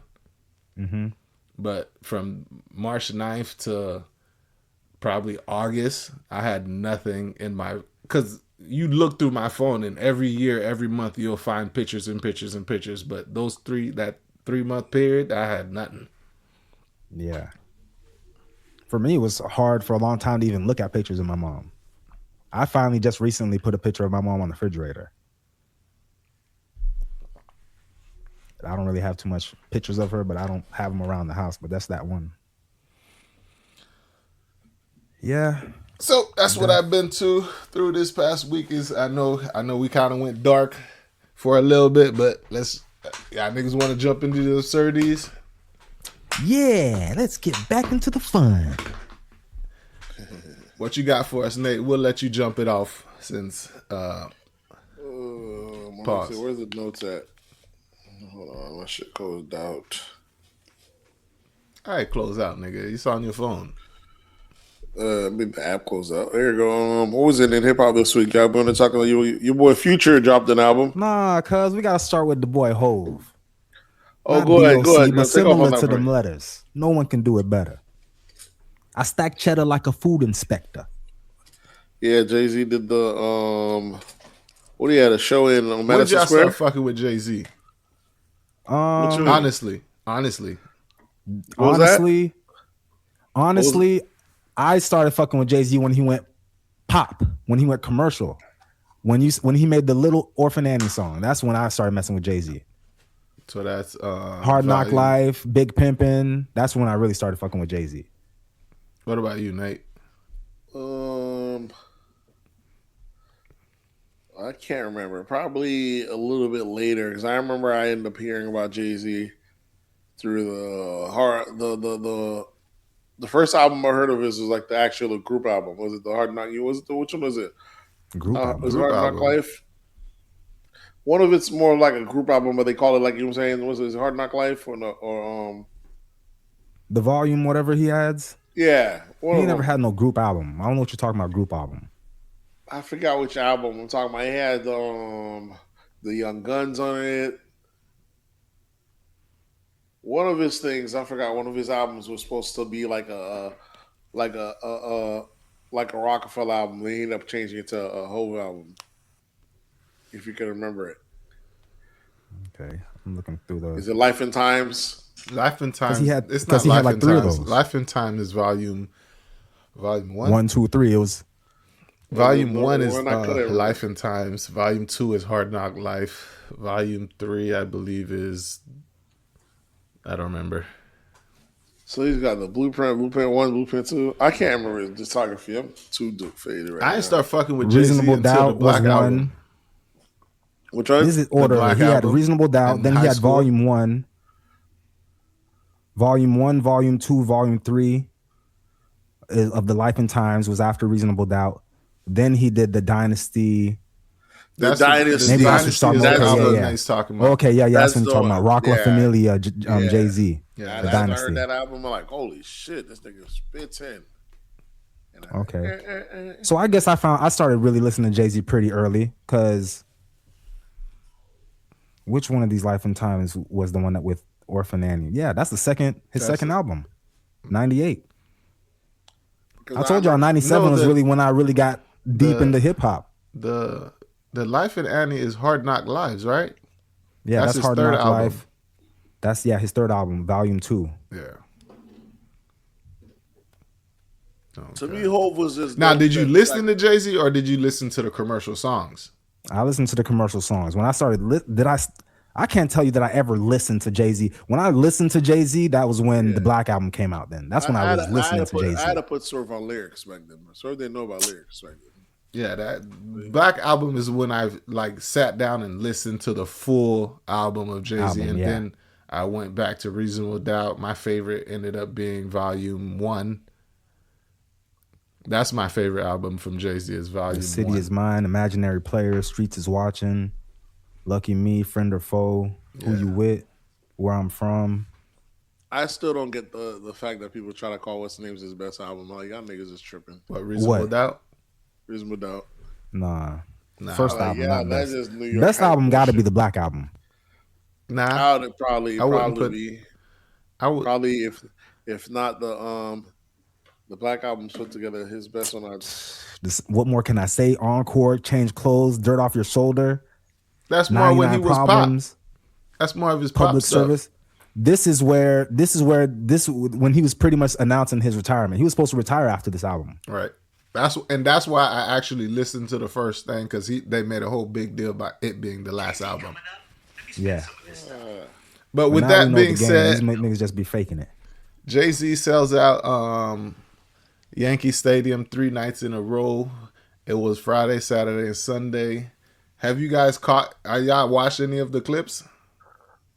I seen a couple clips. First clip I seen was very unbelievable, but I'm gonna let them have it. Niggas out here, I guess they just trying to trick us, making us believe that Beyonce is a whole hairstylist out here. First of all, she sat down and took all of his dreads out, picked all of his dreads out, I don't think they did that. Well, yeah, but they made it seem like she did. They did a whole commercial about, oh yeah, she was all in her soft voice. Well, I put the conditioner in his hair, and I pulled. It took a long time. I had to detangle each dread one at a time. I'm like, bitch, stop lying. We know you didn't do this. You're not a hairstystylist. Since when did you become a hairstylist? You know, then they got him sitting in Yankee Stadium completely empty, and it's just them two, and she's cutting his hair off. And I'm like, the way you straight from the top, from the front all the way back, I'm like, ain't no way you've done this before. I'm sure all she did was take it down, and then pretty much somebody else had to go back and clean it up. I know after her. She ain't give him that Caesar and ain't no way. Stop it. But the most surprising part of what I've seen so far, I didn't think he would bring out that. I didn't think he would perform that Renegade. Oh yeah, that's because that track is the track that everyone says Eminem killed. He got killed. And when I saw Renegade being played and Eminem hitting the stage, I was like, yeah, that nigga. But really, Jay-Z had bars on that track. Yeah, it was really one of the best songs ever. Exactly. That's his lyrics on that song. Like, nigga, Eminem just spit it true, but look who was talking some real shit on that track. That nigga Hope was saying some shit. 4 verses, all 4 of them fire. People might say Eminem killed them, but I don't say it was a kill. I think it was just 4 fire verses. Exactly. Like, look at what my dog's saying. What do you know? Do y'all niggas listen to music? Do y'all just skim through it? Ho was saying some shit to these niggas, man. Ho was a lyricist. Nah, but Ho turned a little too pop for me, man. He chased that bag, dog. That's the issue, man. Ho was a fucking man. But you don't become an A-lister if you don't chase the bag, if you don't go pop. You can't be A-lister. You're not going to be an A-lister. What I mean is like the fact that he can't just do B-class HOV anymore. So, he has to do shows with Beyonce because of that. He can't do the we can't get the HOV you want from the place we're going. So we have to get the HOV you want. The HOV you want would have had him at the same level as these other guys, as a Rick Ross or a T.I. or a Jeezy. Guys that are great rappers. Level. No, that might be his level. But the fact that he went commercial put him to another level. But lyrically, but everybody we're saying that he's on his level, they went commercial as well. They didn't do it to the level he did. Like T.I., they're not as successful. T.I. went commercial. Like T.I. went commercial when he started doing tracks with Rihanna and Robin Thicke and Justin Timberlake. Those were just a couple singles, but the tracks, their albums still had nothing. The art was still the art. You didn't lose their the art was still trap music. He might have had a couple singles. That's what I'm saying. But you can say the same thing with Jay-Z. Jay-Z shit's never been completely completely pop. Concert wise, we just never gonna get that whole thing. We're never gonna get those B-list tracks or anything anymore. But he started acting for like he had to change his music. Like he started saying he had to do artsy shit. No one needed that from him. He could have stayed the whole that we it wouldn't have been as authentic. Because you can't be talking about. It's just like T.I. right now talking about selling. The shit that T.I. is popping is the shit that T.I. lives a rapper lifestyle. He should be popping. That nigga's not moving bricks. Like, as soon as I hear T.I.'s talk about moving bricks, I'm like, nah, stop it. But when Jay-Z starts talking about U-blows and different artists and stuff, U-blows is cool, but we ain't we're not always. The culture is not always buying art and pieces and this, that, and the third. You got to do it. There's a way. He puts us onto that stuff the words that he uses that I don't even know what they are. Years later, I'm like, oh, okay, now I know. My money done grew up. Once your money starts growing up, then your vocabulary starts growing up. You start hearing like people. There's a lot of people right now who's listening to that Young Miami song, and they're like, "What the hell's a Goyard? What's the hell is a Goyard bag?" Eventually, they're gonna realize that Goyard's an actual brand. They just ain't got to that level yet. Listen, man, I feel after a while, I get that there's certain parts of the culture that these guys pulls us to, but after a while, they just follow culture. They don't even create it after a while. They're not counterculture. They just following the trend, the same shit. And I don't think Jay-Z's that guy. I don't think Jay-Z follows culture. I think Jay-Z's one of the people that creates culture. He's another Puff. He becomes powerful enough. He gets to dictate what the culture does through his. When he started saying, what was his liquor he had? Douce. No, or that Amsterdam. too. He had Douce. Once he started just doing Douce, everybody was on that Douce. He's just a Puff. They're all just capitalists. They're just businessmen. That's it. But everybody wants to be a businessman. But when people say things, people don't follow. When these niggas say things, other people follow. Puff says Ciroc, everybody's on Ciroc. Yes, correct. But Jay-Z say put the money phone down. Y'all not talking to us. Niggas have a whole fit about the money phone. Y'all remember Boosie going crazy over that shit when HOV said the money shit with the phone? Oh, the money. Boosie, that's why Boosie been the only. Boosie really is the voice of the culture, the outspoken. Like, man, y'all ain't gonna tell us what to do, man. He said y'all might run all that shit up there. You don't. You're like Jay-Z don't run all this shit down here. And he was absolutely right. He was right. I don't like that. I don't like when someone with sense gives someone the game and then they be like, nah, we ain't on that shit. Yeah, I've been seeing the video. Niggas need to be heard too, though. Everybody should have a voice at the table. All right, so listen, I seen a video just recently about this lady going off on this young girl at the store saying, "Oh, we don't." She was 12 years old. The bonnet, yeah. Mm-hmm. But then in the comments, everybody's like, "Yeah, I agree." She's absolutely right. But then there's also some people that's like, bro, get that shit. Don't nobody tell me what to wear. I'm gonna wear whatever the hell I want to wear. I get that. Those people are the boosies. But we're just you do have the right. We're not telling you don't have the right. We're just saying have some class, bro. You're wearing inside clothes outside. Yeah, because the same people that complain. We're not telling you. So when Jay-Z tells these dudes to have class, why the hell they got a rebuttal? We're just saying, bro, don't wear your pajamas outside. You're making. But I'm saying that's the same thing. If Jay-Z's telling Boosie put down the money phone. Why you got a rebuttal? Money phone. You don't get the culture. Be classy. You're a fucking millionaire. Stop being so classless. No, he was like, that's not our culture. He was like, we're a flashy culture down south. We're like that. We like our shit loud. We pop our shit. Up there, that's y'all. Chill. We ain't like that down here.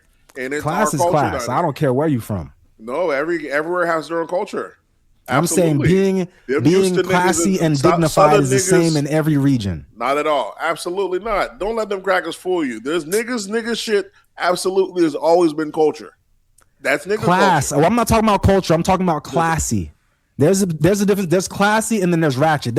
And this doesn't have nothing to do with color or money. What do you mean? In what sense? Class as in knowing how to represent yourself in public, being clean, being presentable. Right and wrong is pretty much what he's saying. Yeah, right and wrong. That's what I'm saying. Dignified is what we're saying. Clean. Yeah. So that's what I'm saying. So that's what we're saying. You can't be dignified in a bonnet. Yeah, I'm not. Yeah, because it's considered not outside pajamas. At the house, outside. You can. Yeah. And we don't care what you do inside your house. That's your house. But I'm talking about when you're outside in the streets and someone says, "Hey, we don't need you to be ratchet because this is what you're portraying. This is what people see when they see you. You're representing your family. Now you outside with bonnets and shit. This is what people think you come from." If your daughters is walking around with bonnets, this is the President Du name that they're representing. Now people think, oh, this is the kind of stock that comes from the President Du house. Motherfuckers that's walking around with bonnets in their head that don't know no better. But your kids know better. Because they got class. Now just imagine if you Boosie and you tell them that they can live however they want to live. Oh, my kids don't go out the house with the bonnet. My wife would not have that. Yeah, because they got a little class to them. And I didn't used to know it was a big issue. You know, the same people that don't understand why most black people have a problem with the bonnet in public and stuff like that are the same people that says I can wear what I want blah blah blah, are the same people that complain about the image of black people. Yeah, and they're the ones perpetuating the image. But here's the thing: some people don't. Everybody aren't. There's certain boxes that check off in certain cultures or in society, and sometimes you might have missed class that day. Everybody didn't catch all the cues.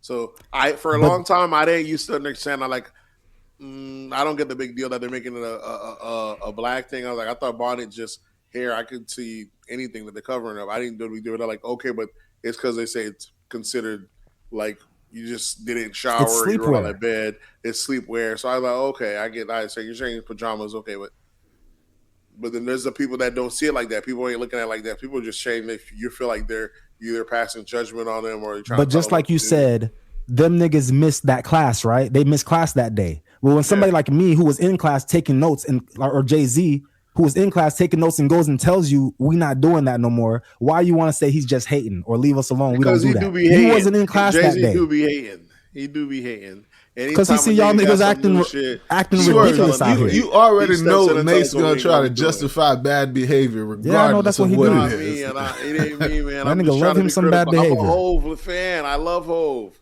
Remember I told you it was gonna get here. I was like, they're gonna turn on my dog. I was calling it a long time ago. Now we're here, and I'm just being ahead of it. As always, it never aligns with time. But it's easy to point out the people who are going to get turned on because those are the people who we know are going to have the longevity. Hov is the people who have longevity, the people who are going to be here for 20, 30 years, they're going to get turned on eventually. It ain't that they get turned on. Here's what it is. He tries to steer their culture. So let's say we had auto-tune. He comes in and tells us Def was auto-tune. We offer that. We had money phone. He go tell us, we not doing money phones anymore. We had what's the name? We had jerseys. We're not jerseys. No, we're doing button ups. He just keeps telling us, nigga, we changing off that. We're like, nah, nigga, you don't get to control the wave every time. Nah, but is he saying it for the entire black community or is he putting an age to this?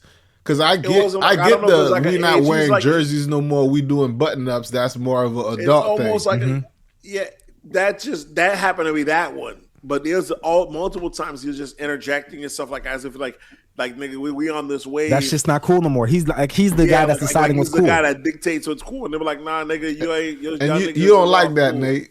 So that makes you don't like it. But every time that he dictated, that's what happens. He said we off jerseys. Niggas got off jerseys. Yeah, he has some. Everybody, y'all niggas was in the club wearing big ass church shirts. Listen, Nate, are you hating? He has juice. Are you hating? No, listen. Because you said he's hating, but you don't like what he's doing. Are you hating? Listen, he has some juice, right? He had juice. Sometimes he had too much juice. That's why sometimes the game.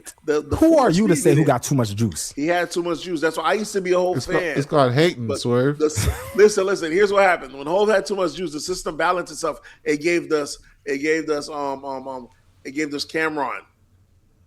It gave us the opposite. It gave us Style and Grace. It gave us Harlem. It gave us the opposite. It gave us the Brooklyn dude.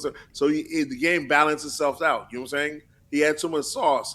He would tell us we don't do pink. Cameron said, "Fuck that, we doing pink." He made the opposite side. You know what I'm saying? You needed both. You need the counterculture. He says the guy that's telling you, we being you need a Malcolm for every Martin. Yeah, you needed the balance. Hov was too much on the money. We got to be with Justin Timberlake. You're like, nah, nigga, we out here with the hood niggas. Fucking, bro, without, you know how much shit Cameron brought to the culture? Because he was the opposite of Hov. Wayne, all that. Bro, this shit fucking mattered. Hov was out here giving us the A-list good guy shit. We got all that dope shit through the back door to the niggas up to the opposite side. Nate, with that, when you said that, right, what do you think Cameron gave the culture that has stuck around since he gave it? I know it, but I'm seeing if you guys know it. The pause game, B. Is it a word or is it something in style? It's something that we do now or people do now that he don't really get credit for, but he's the originator of it and we do it. Oh, I know what you're talking about. People constantly do it. When people say like, oh, the math ain't mathin'. Right. That when people that dress that all stems from computers computing. Right. And you have people saying that dress is dressing. That blah is that shit ain't lying. It's not giving what it's supposed to give. That's all. That all comes from comes from computers. From computers computing. And it bled into every other. It bled into all the cultures because every culture does it. So, but Cam don't get the credit for that. Yeah, you're right. You know, he said some waves. He said some waves. You know what I'm saying? Him and Jim Jones. You know, the niggas said they have their own rights. Well, it was the opposite. So that's a culture. Here's a subculture. So there's an A side, A B side. So. But if you're a rapper and you have a choice and you can be a A-list celebrity or a B-list celebrity, what would you choose? Absolutely, man. But there's always one, man. You know, everybody can't like Wolverine. Somebody got like Cyclops. Some people would definitely, because I know people who would definitely, because I've asked this question before, and they say they would rather be Boosie, who got that one hood classic or two hood classics that they living on forever, rather than be someone like a Kendrick Lamar who's might be seen like as a plant and is doing like, you know, Boosie has the freedom. Shit. And yeah, one's doing artsy fartsy shit and absolutely rich, but the other nigga gets to live his life. You were saying Boosie is a gangster, an American gangster. Nah, nigga, you wouldn't pick. Would you pick Boosie's life over Jay-Z's life? No, yeah, you wouldn't. You know what I'm saying? Who would you saying? But I got common sense. You know what I'm saying? But there's difference. So this is different. Some niggas act the freedom and get to be themselves. You know what I'm saying? This is not Boosie's life versus Jay-Z's life, but Boosie's legacy versus Jay-Z's legacy.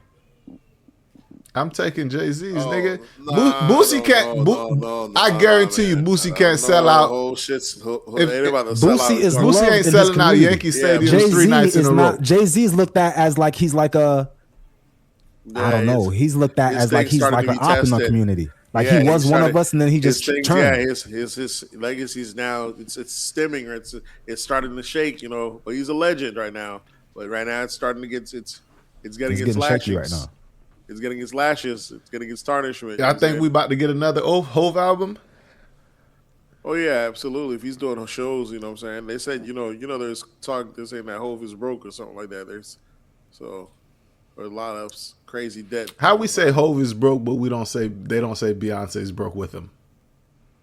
Well, they're saying that's the reason that they have to. Does it make sense? Think about it. It makes, but it also makes sense that why is both of them out here still performing?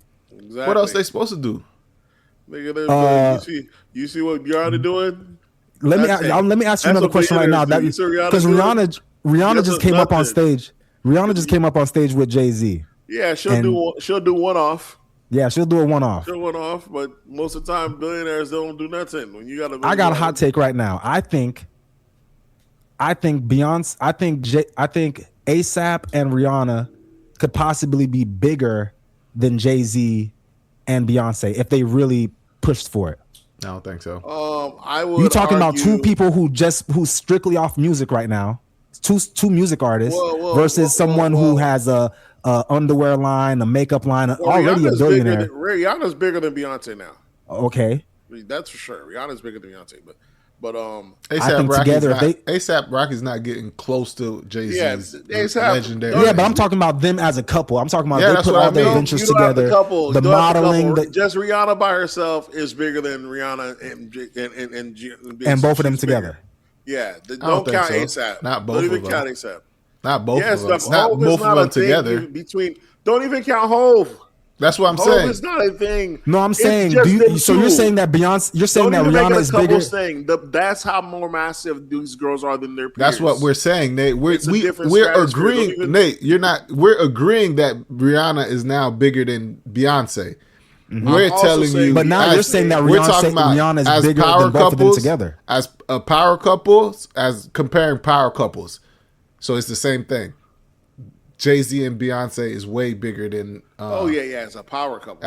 As couples. Well, one thing they have is that they're actually married.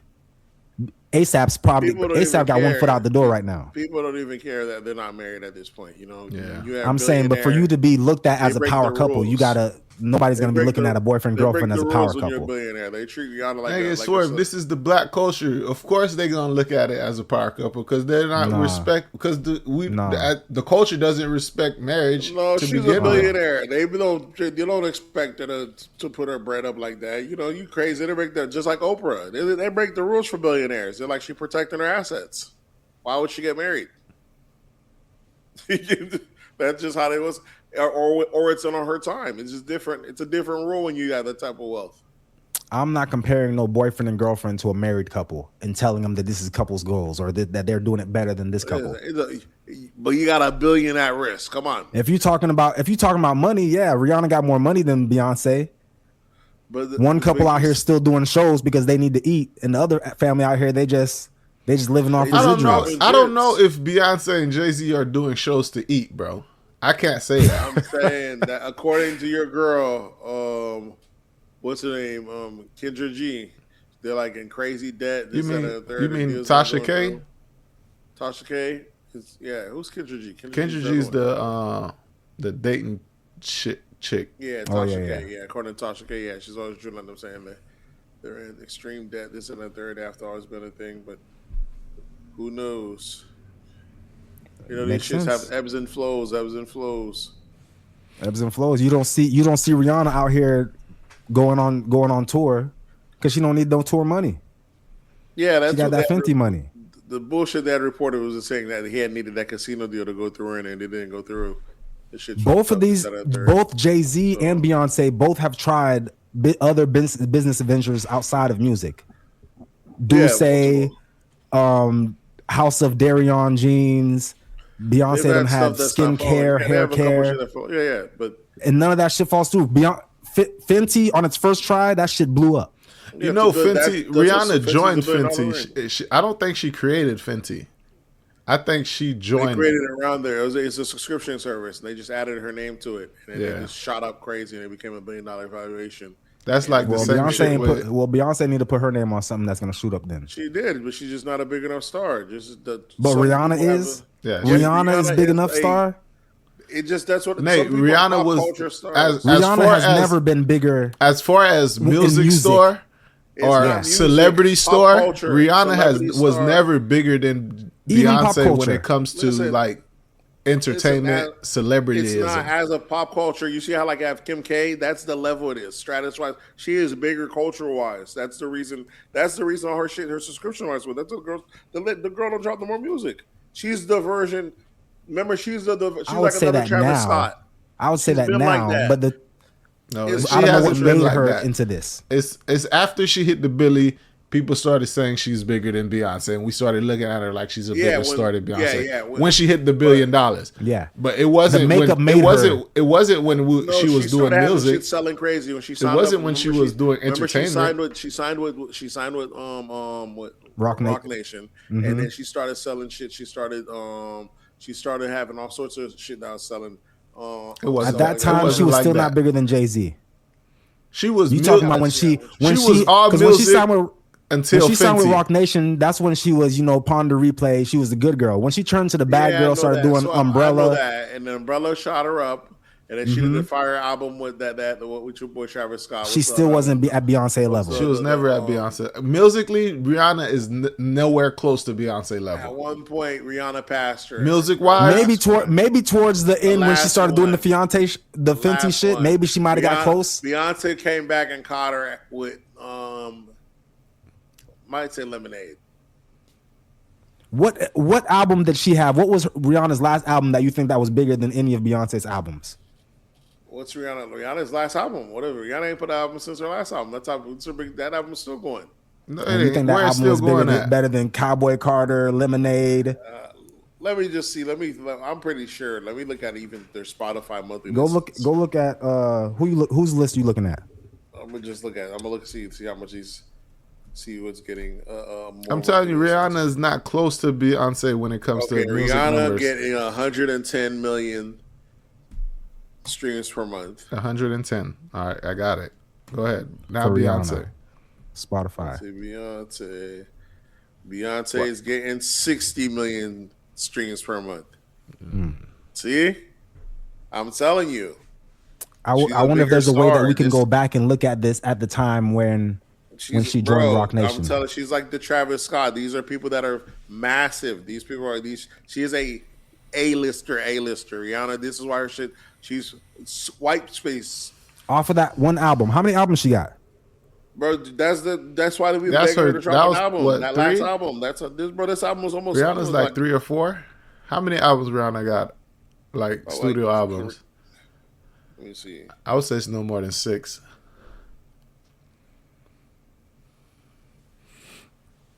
But Jay-Z sells out Yankee Stadium. Looks like they had trouble on the last night. Niggas bum rushed that bitch. 2016, the last time she dropped Auntie.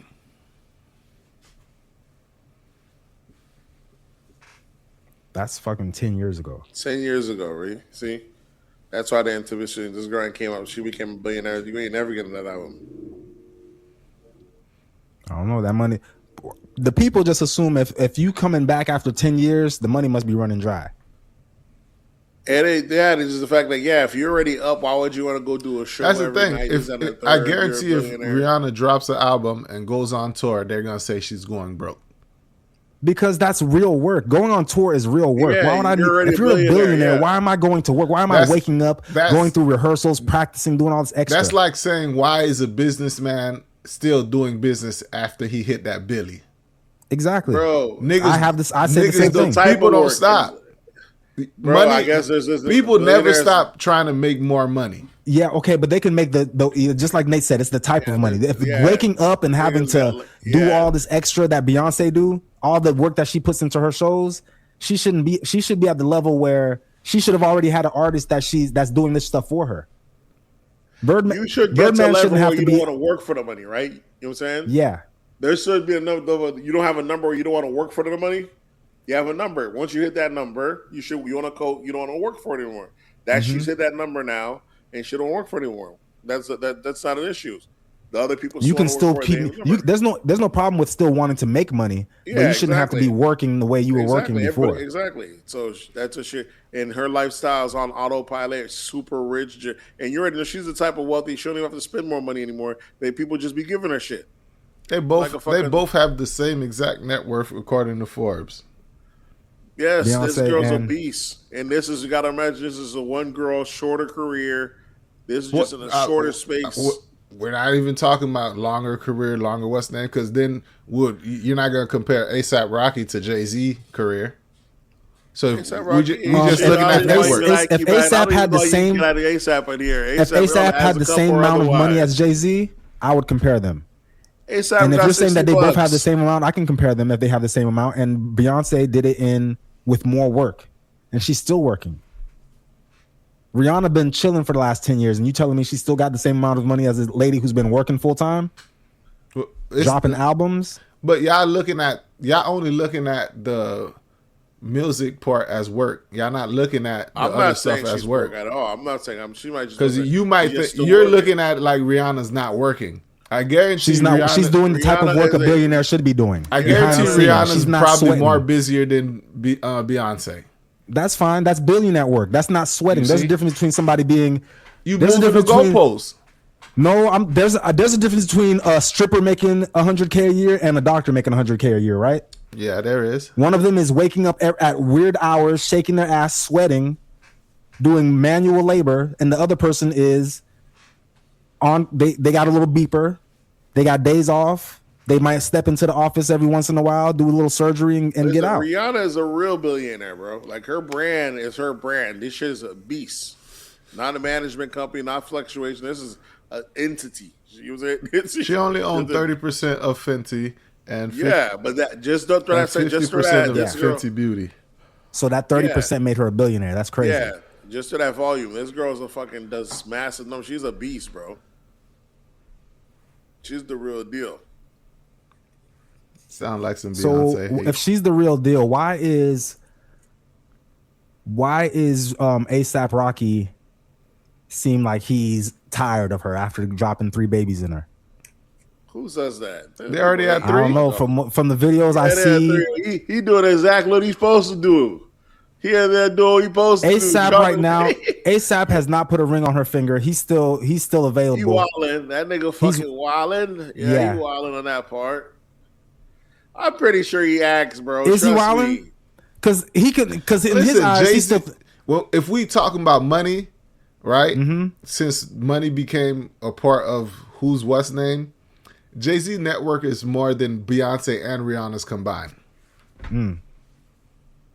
Yeah, I don't know all about what his net worth is. 2.8. I don't know billion. all about that. Rihanna's at 1.4. And he's doing it the right way because he's making money. He's not still out here dropping albums, still touring. He got his wife doing that. We just said him doing the concert was because he was going broke. Yeah, well, now he is. You know what I'm saying? He put out a little. I'm not sure what the reason about network. Quick little check, You know, some stuff ain't going through. A lot of stuff is leveraged. You know, all these. You know, right. You now, might be a billionaire, and somebody just give you a little. You might have like a little. You know, these celebrities, a lot of shit bleeds when it starts at the top. So.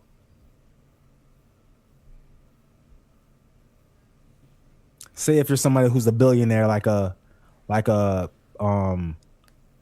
Taylor Swift, and you just had a wedding. They have an expensive lifestyle, bro. So there's on top of that. You know what I'm saying? Yeah. So if you have a wedding that's fucking, and you just drop, $500 million on it on a wedding, you might just be like, you know what? Even though I'm a billionaire, I might need to just go on a tour real quick just so I can recoup that real quick. Exactly. Then they have to do it. They have to. They're like, nigga, that's a massive bill coming up. So let me go do this tour, get this $100 million, and be out. But you know what I'm saying? What do you want me to do? But if not, that's a massive tab. That's just a massive loss that I'm taking. I'm not getting back. You're not getting back, and my network fluctuates, and the money's tied up and shit. You know, these shit's ebbs and flows. And we think these celebrities spend money like the stuff they have. As far they as put shit on credit. It's not even that. Else. A lot of times, these celebrities don't have to spend bread to get what we think is like super expensive.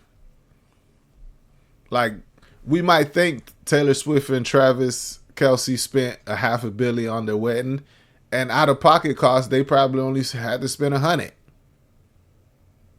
And all that other shit is all. When you're rich, people give you shit all the time for free. Right. So we can't even look. We can't even look from the outside and be like, this person is broke, this person isn't. Because if on a celebrity level, this is according from them motherfuckers getting that shit for free. That's true. Someone like a Kim K or something, you might see her on a red carpet wearing like a $1 million necklace that she did not pay for. It's just literally a gift, or it's just a rental. You're allowed to wear this to make our brand what's name. Yeah, because people are gonna ask you, oh yeah, what are you wearing? And now that's just publicity, because Kim K is gonna say, oh yeah, I'm wearing this Goyard bag or Cartier or whatever it is. All right, enough of the gossip, right? What else we got in hip hop, Nate?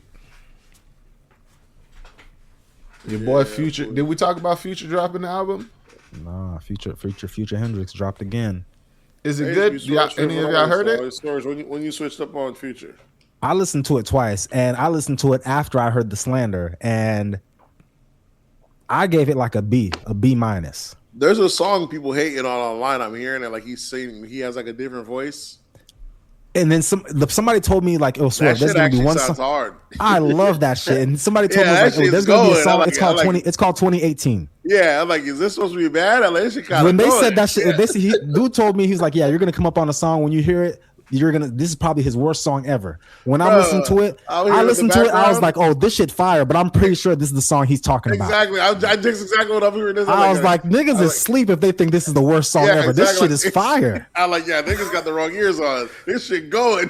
This is the type of shit Nate would have said is trash before he got on the gummies. Absolutely. I'm hearing, I'm like, bro, motherfuckers asleep. This shit going right now. I'm pretty sure this is the one they talk about. This shit is going. Yeah, that's just fire. Future got niggas don't know. Niggas don't know the future. They don't know how future be going. That's why. Niggas that one track he got called. Got their old niggas years on. They don't know. He got a track on there that what is it called? California Girls. Fire track, but as soon as I heard it, I was like, yeah, this shit needed Drake on it. If Drake was on this track, this shit would go platinum right now. Maybe you'll do a remix. But I do like the song. I like the album though. I don't think it was horrible. I didn't really listen to the T.I. album. Is Drake I'm still on the waiting album? on the Rick Ross album. Huh? Is Drake on the album? Nah, he don't got no features on the album. Okay. You know, Drake probably not giving niggas features no more after how everybody churned on my boy. I mean, Future was on his last album. Yeah, he got cool Future again. That might be the only one, but yeah, maybe Future, but I don't know if he's gonna be messing with Future and overseas. 21.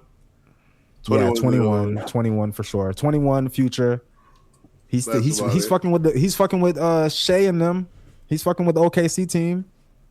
He's still fucking with the Canadians. You know, my dog gonna come the brighter days. He's gonna come back outside again at some point. Who else releasing music?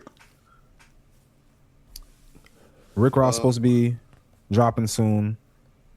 Who you said? You said the Dream drop today, didn't he? Or yeah, the Dream drop. Love Hate Volume 2. Did you listen to it? Later. No, I only heard like one song earlier. It sounded pretty what's name, but I didn't know he was Dated. still making music. I haven't heard that name in years, bro. At least a decade. Yeah. He's still been a producer this whole time, but yeah, as an artist, I guess he had fell back.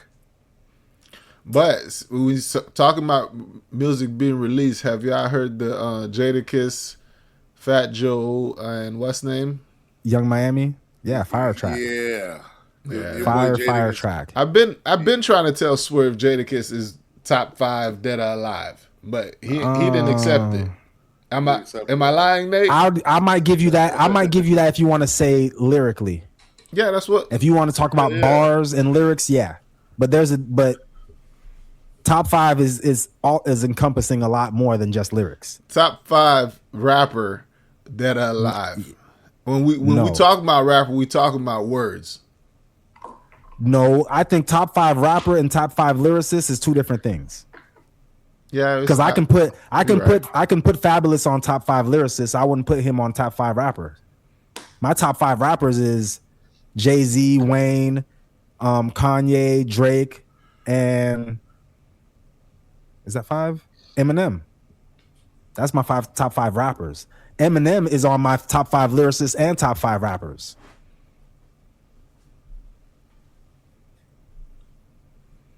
Lyricists, I'm putting Cole in there. I'm putting Jadakiss is not even your top 5 lyricists. I gotta think. Let me try to see if I can find 5. You already named the names, nigga. We already got the names. I named the rappers, the top 5 rappers. I'm trying to see if I can name 5 lyricists better. As soon as you said J. Cole, I knew Jadakiss wasn't gonna make the top 5. Because after that's not my fault. You said J. Cole, so I already know you already got Eminem on there. If I put J. Cole in there, you know I'm gonna put Kendrick in there. Exactly, and you already put Eminem in there, so that leaves 2 spots. I already know you're not fucking with J. It's not enough space. It's not enough. It's not that he's bad. It's just ain't enough room for him. Ain't enough room at the table. He got to go sit at the kiddie table. If I put J. Cole and Kendrick in there, and I put Eminem in there, that's 3 spots. I know you're gonna put Wayne in there. I might not put Wayne in there. Nah, I'm not putting Wayne in lyricist because he done gave me too much trash. All right, so who's filling those 2 seats? Those 2 remaining seats? I actually been doing some homework on a dude named Black Thought. This nigga Black Thought is something serious. Because I hear a lot of people talking about him. If you go actually listen to this dude's lyrics, this dude is a problem. Yep. Black Thought, I'd put him in there. Damn. Let me give you somebody new too. Somebody new. Fucking light-skinned dude. He's very similar. He's like a black Eminem to me. You know who I'm talking about. Light-skinned black dude. Light skin, he's tall. Light skin. Joyner Lucas. Oh yeah, Joyner is a fucking spitter. Joyner Lucas. Lyrics for days. Yeah, he's a monster. Joyner is fucking. Why y'all think Joyner is probably top 10, top 5 easily. Joyner. Yeah. I'm sorry, Jay. Ain't no space for you. Well, why you think when they talk about best rappers, Joyner or lyricists, Joyner Lucas never gets brought up? He's new doing it. But if he's like their favorite rapper's favorite rapper. Those now, what's considered new? Because I heard Lucas for at least 10 years now. Some people just like don't have the. Some people just don't have the star power. Yeah, they don't have the star power. Just like when you talk about female rappers, nobody mentions Rhapsody. People are not mentioning Young M.A. Yeah, and she's because they don't got the juice right now. Best rapper. Yeah, just some people just don't have the juice. Yeah, they don't have the culture to stick. They don't have that push. They're not gonna push any other what's name because Lauryn Hill set the bar so fucking high with one album. She's probably the most talented out of all the female goats. Nah, there's different levels of lyricists. Lauryn Hill just had the best package completely. Yeah, she has the consciousness, singing. She had it all. I'm saying that's why they won't even. That's why they don't even put females like as great rappers because they gonna just checked off all the boxes. They're gonna compare them to Lauryn Hill and be like Lauryn Hill is 10 times better than this person. Well, but see, you could find what if we found 5 rappers that were Lauryn Hill like? Lauryn Hill's not better than me than Nicki Minaj. Yeah, but you wouldn't put just as she just happened to do it the clean way. She ain't had to do none of the other stuff. Like she just came up and had a perfect game. She ain't have to shake ass or show them tits. Yeah. But you can't compare. You can't compare Lauryn Hill to Nicki Minaj because Lauryn Hill don't have none of that ass shaking music. Not one. But I'm talking about lyrically. Nicki is a monster. You know what I'm saying? But in the industry where the females are sex driven, she's the only. Lauryn Hill is the only GOAT that didn't sell sex. Yeah, that's why. There's other female rappers that didn't sell sex, but they're not GOATs. MC Lyte and Queen Latifah. Yeah, they put those as the female GOATs as well. Yeah, they put them exactly. Yeah, but they're GOATs because they're pioneers. I don't give people that title just because they've been around for a long time. There's a different level of GOAT. Yeah, Queen Latifah's best track is UNITY, and that shit was. I guess if you've been abused, sexually assaulted before, you might love the song. I listen to that shit. I'm like, whatevs. I guess different people have different type of champion sing songs. You feel like it's too pandering? You feel like it's too pandering? She's looking for some. I don't know what she's like. Sympathy. I guess back then, if you were a girl back then, you could see like, okay, yeah, she out here. She's actually giving a message. We off that message shit now. We off that. Yeah, but you got to remember it for the time. You got to wait for HOV to tell you we off that, nigga. Yeah, exactly. HOV didn't say that yet, nigga. Yeah, who the fuck you say that? Nicki said it. The new female GOAT said it. Nicki said we off that shit. Oh, wait till you say that. I go through, when I be on my treadmill in the back, I'll just put on like random music videos on YouTube. And then you start seeing like, you'll see like a Nicki Minaj video or like a lot of her former videos. And then a lot of the new female artists, their new videos look a lot like old Nicki Minaj videos. The hairstyles, the bright pink, the bright yellows, the colors all in the background, the hot pinks and everything. That's all Nicki Minaj. It's like really, when she said all these rappers is my sons, she was not lying. Everybody is pretty, even Cardi, Sweetie, Doja Cat, everybody is all copying off of Nicki Minaj. I'm trying to find the real GOAT. I'm trying to find a video with Jadakiss and Biggie. The whole Locks. What was that? What song is that? That was a track with the Locks and Biggie. That Biggie ended up dissing them niggas on that track. That's how hard them niggas came. Pause.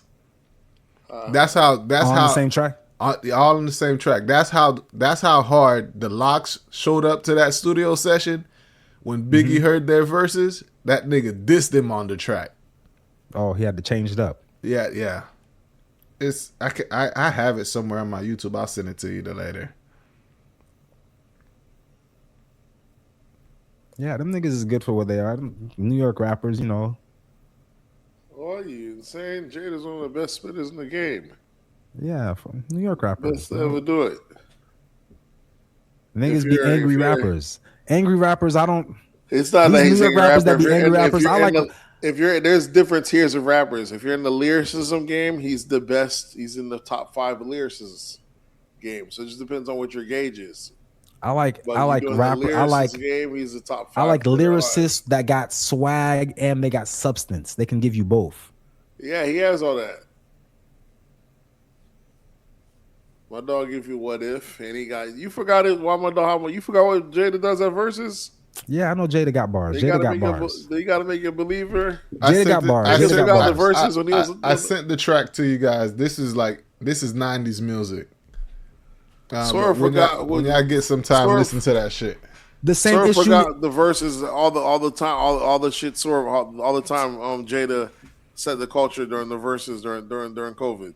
He fucking beat up on some other New York niggas. Go do that to shit. Go Come do what he outside. do. You That shit. That's you were saying. You said you ain't gotta go catch do it. that shit to FBG. Do that shit to OVO. You couldn't do that shit to FBG or OVO. Get out of here. The niggas that got swag, you can't do that shit to them. Jada's never lost. Them niggas wouldn't even step on the stage if they know Jada's gonna be there, nigga. Yeah, Jada's never lost. Trust me, niggas won't even step on that stage if they know Jada Kiss is involved.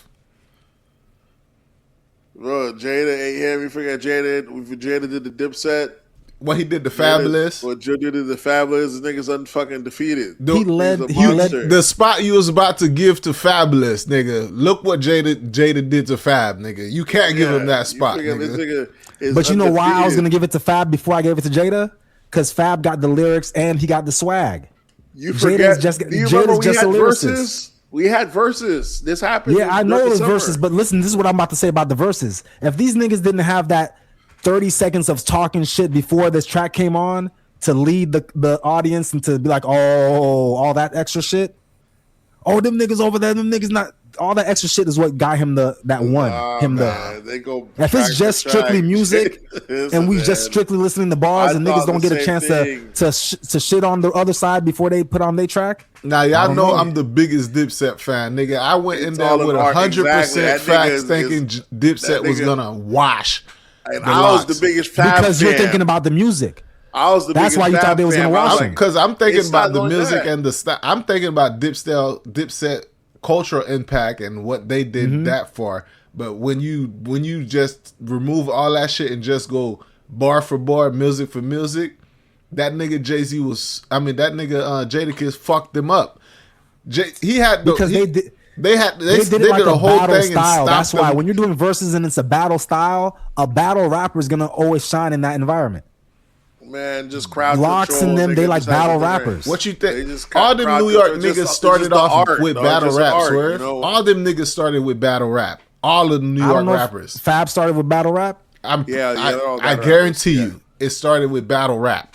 Well, he wasn't a good battle rapper. He's a better hit maker. He was more of a hit maker than a battle rapper. The Fab put him in the studio. Ways you got to control the crowd. The Fab you got was the pop Fab. I guarantee you, if you go back to his early catalog, like bars. Before, it was straight gangster shit, all that bullshit. Yeah.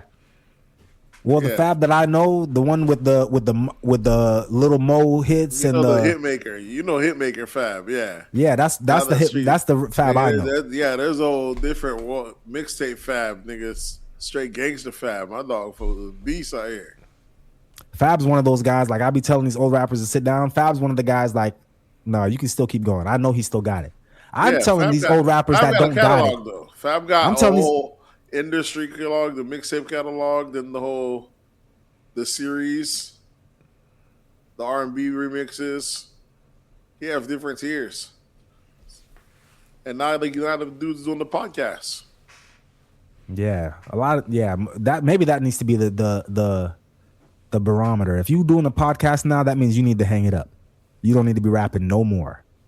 But then again, Fat Joe just put out that song, and that shit was fire. Fat Joe and Jadakiss that doing a podcast. Every once in a while, them niggas will put out a single that'll hit. But you give them a time to put out a whole album. I don't see it. I see a flop coming. They're not worried about flopping. It's can you still do shows? Can you make it lucrative? Is it usually? Yeah, of course they can still do shows. They can still do shows because they got hits for decades. From at least the past 2 decades that they can run through. What do you think they're gonna do? Sure, you're not gonna go see them to do a new album anyways. That's what I be saying. I don't need no new music from nobody. Just like T.I. I didn't need this album from T.I. I appreciate new music. I appreciate it. Of course, because you're an old head. The young kids don't appreciate it. Y'all just wasting space y'all wasting radio space. You have different fans, and within your fans, you have your fans that like you for just your hits. You have your fans that like you because you're old school, they rock to it, and you have your fans that like all your art. They're like, yeah, I like you to still keep making art. I'm a fan of your art. Should he not make nothing for us? We like his art. You're like, oh no, I'll stop making art. We like the. He already made music for you. But he still makes art. Why should he not make art? We appreciate his art. Who you guys think is the biggest artist in hip hop for? I would say give the past 20 years. Kanye. That was my answer. Easy. That was my answer. Kanye's probably. Kanye is like the big one of the. I think it goes Michael Jackson, Kanye. I'm talking last 20 years. I'm taking Michael Jackson out of it because I would put Michael Jackson. I'm talking about music. I'm talking about on the face of this. I'm talking about artistry. Like I'm talking about all artistry. Artistry. I'm talking about artistry. All aspects from the beginning of time till today. It goes. Michael Jackson was number one, and then Kanye's number two. I don't know where else you want to put the other dudes, but that's how it goes. 1 and 2. Michael Jackson, then Kanye. Kanye might overtake Michael Jackson. He might, because I'm just giving him Michael Jackson just because of all the respect. I'm thinking about the artistry as far as music, even Kanye getting into fashion, clothing, all that. Because when you look around, right, every pair of slides you see nowadays imitate Kanye slides. Yeezys, yeah, all of them. Like when it's when Nike put out a new sandal that they make it seem like it's the best thing in the world, that shit look like a Kanye sandal. Yeah. Here's the only reason I don't think Kanye will overtake him is the world's too fractured now. There's too many choices, too many options for everything. Versus back in Michael's days, you know what I'm saying? There's only less channels, less locations, everything was more centralized. We're not talking about numbers or anything like that. We're just talking about artistry. We're talking about less artistry. People, just because most people will tell you what's name Prince was a better artist than Michael. Yeah, well, I'm just talking about just all across the board. You're talking about as far as because he's going to be more bigger.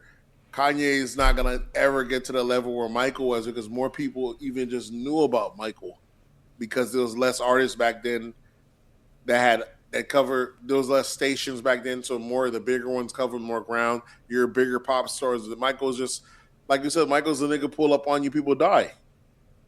You know what I'm saying? You're never going to get that again. Yeah. So he had all the right things at the right time, and the shit's happened. What's crazy is this motherfucker. They show his card, like they show like he has like a little gift card, like he put on like an index card. He wrote like when he was like at 13 or 14, something like that, or whatever it is. Mm-hmm. Like he was writing like he believed in affirmations. He said, "I am going to create something. I'm going to create myself a newest name. I'm going to be a new artist. This new artist name will be MJ. MJ is going to be the greatest artist ever. He's going to study the what's name. He's not going to do any interviews. He's going to what's name." And he wrote out all this shit that he's going to do, and then he actually all this shit and checked off and fucking did it. Like study the music, study the art, basically. Now was he able to do it as a black man, or did he have to turn white and do it? I don't know if that was part of the illusion. He said he was going white because the real Villalago, but that's the whole thing. So that was part of it. I think him was getting whiter. Him whitening is part of him trying to check off that list. Because he wanted to make music for everybody. He didn't want to just be a black artist. He wanted to be a musician or an artist, not a black artist. Even in the movie, when he asked he changed his nose and shit. So I'm sure there's some kind of self-hate in there. But yeah, that's in the movie thing. when he wanted his video played on MTV. They was like, "Oh no, we don't have any black artists playing on MTV." He's like, "Well, I don't want to be a black artist. I'm just he want to be an artist. He's trying to be just an artist." He wants to be an artist instead of third, but my dog is up there. He ended up buying all that stake into the thing, becoming a billionaire. You'll never get another Michael because he was just the Aries. All the stars aligned for what he's doing, just like all the stars aligned for how we got Drake now. Drake could be another a Jewish and black kid winning all these years. Is that a thing? He's going out on top. You're never gonna get a run where he's gotten everything got a lineup. Some people get their positions. It's like you're creating different celebrity. You're creating different titans and giving them different attributes. This is what's going to create this guy's story. All these things had to go right to get this. All these things had to go right to get this guy. Just imagine if it's a few things that Kanye did that messed up his trajectory. from being the greatest of all time. There's a couple of things. He's still going. He's still going, but there's a couple of things that you can look back on that if he didn't do it, his trajectory, he would have been past Mike by now. He's probably the first one was George Bush don't care about black people shit. The second shit was the Taylor Swift. No, that made him a legend, and everybody's like, I say the anti-Semitic shit is what fucked him up. Oh, and the Taylor Swift shit. Somebody did mention. ATL did mention when we were talking about when you asked, and I told her, I was like, I was just arguing the question because I don't actually even believe it. You asked, why did the black community feel the way they feel about Taylor Swift? I don't think the black community feels a way about Taylor Swift. But if they did feel a way about Taylor Swift, it would probably be because of what Kanye said about Beyonce deserving this award. And everyone's not going to go against Beyonce. If you say that Beyonce deserved it. Yeah, he split the crowd. Yeah, he split the crowd. That's probably the reason. If there was a reason. But I don't think that we really care like that. It is. She never went against the culture. That's the reason. She split the crowd. And a lot of people just feel like it was like just being pro-black men, being anti-her. And it was like she never did anything because she was bringing out rappers at her show and shit like that. Yeah. But there's always the beehive. You already know how it is. Some of them are like, I didn't even think about that Kanye interruption. Yeah, Kanye. Shit. Yeah. I forgot all about it too when you asked the question. But I was like, yeah, that was the big moment right there. Split the whole. The people who didn't even know her was like, yeah, why in the hell is she winning over Beyonce? And then that's probably why they got a little bit of hate went her way. Listen, Kanye could be president, bro. Not no more. Still. After Trump, he can, nigga. That's when he can, because we got what we got now. So now anybody could be president now, is what y'all saying. Yeah, it's a popularity contest anyways. And right now, with the way the climate is and everybody going against, but I don't think Kanye could win a popularity contest at the moment. You are tripping. All the shit's brewing right now. Well, you got to think if it's a popularity contest and the tiny hats, like each of them holds a little bit more weight than us. Then he ain't gonna get there. You insane. You talking about real people. You think Trumpsters, you know how much of the Trumpsters, how much people don't like are anti-Semitics in the world? You know how much people love Kanye West? They had to take down that song Hail Hitler off the sites. The nigga was doing numbers. In a world of freedom of speech, they had to suppress it.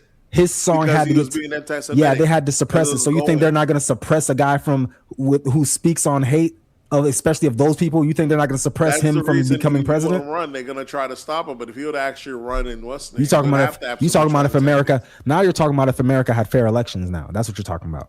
I don't think we have fair elections anymore, but it would be hard to prove if you had a free the Kanye's popular poll numbers would be through the roof. Easy. Well, if you're saying in one breath that we don't have fair elections, how can in the same breath you say that Kanye would win the presidency? Because they wouldn't allow it. I don't think the Electoral College would allow it, but I'm just saying. But I think as far as a popular vote, he's killing them. Yeah, possibly. He just, you know how I wrote in. You know how the presidential process goes. While we think the person's an idiot, it's not possible. But then, as they do the campaign, we start believing it. They mold our mind. Before long, we end up seeing presidential. Not too long ago, we were like, Trump can't fucking possibly ever be president. Now every day, I still think he can't be president, but he's in office. He won it twice. Yeah. Exactly. Yeah. You know what? You done read it the whole fucking twice. I don't think he's doing a great job, but he's here. I've been the first time he did it, nigga. Niggas remember the Trump era, nigga. That was some of the greatest time in American history. They didn't realize that all this shit that he was doing for them was really hurting the economy in the long run. Because look at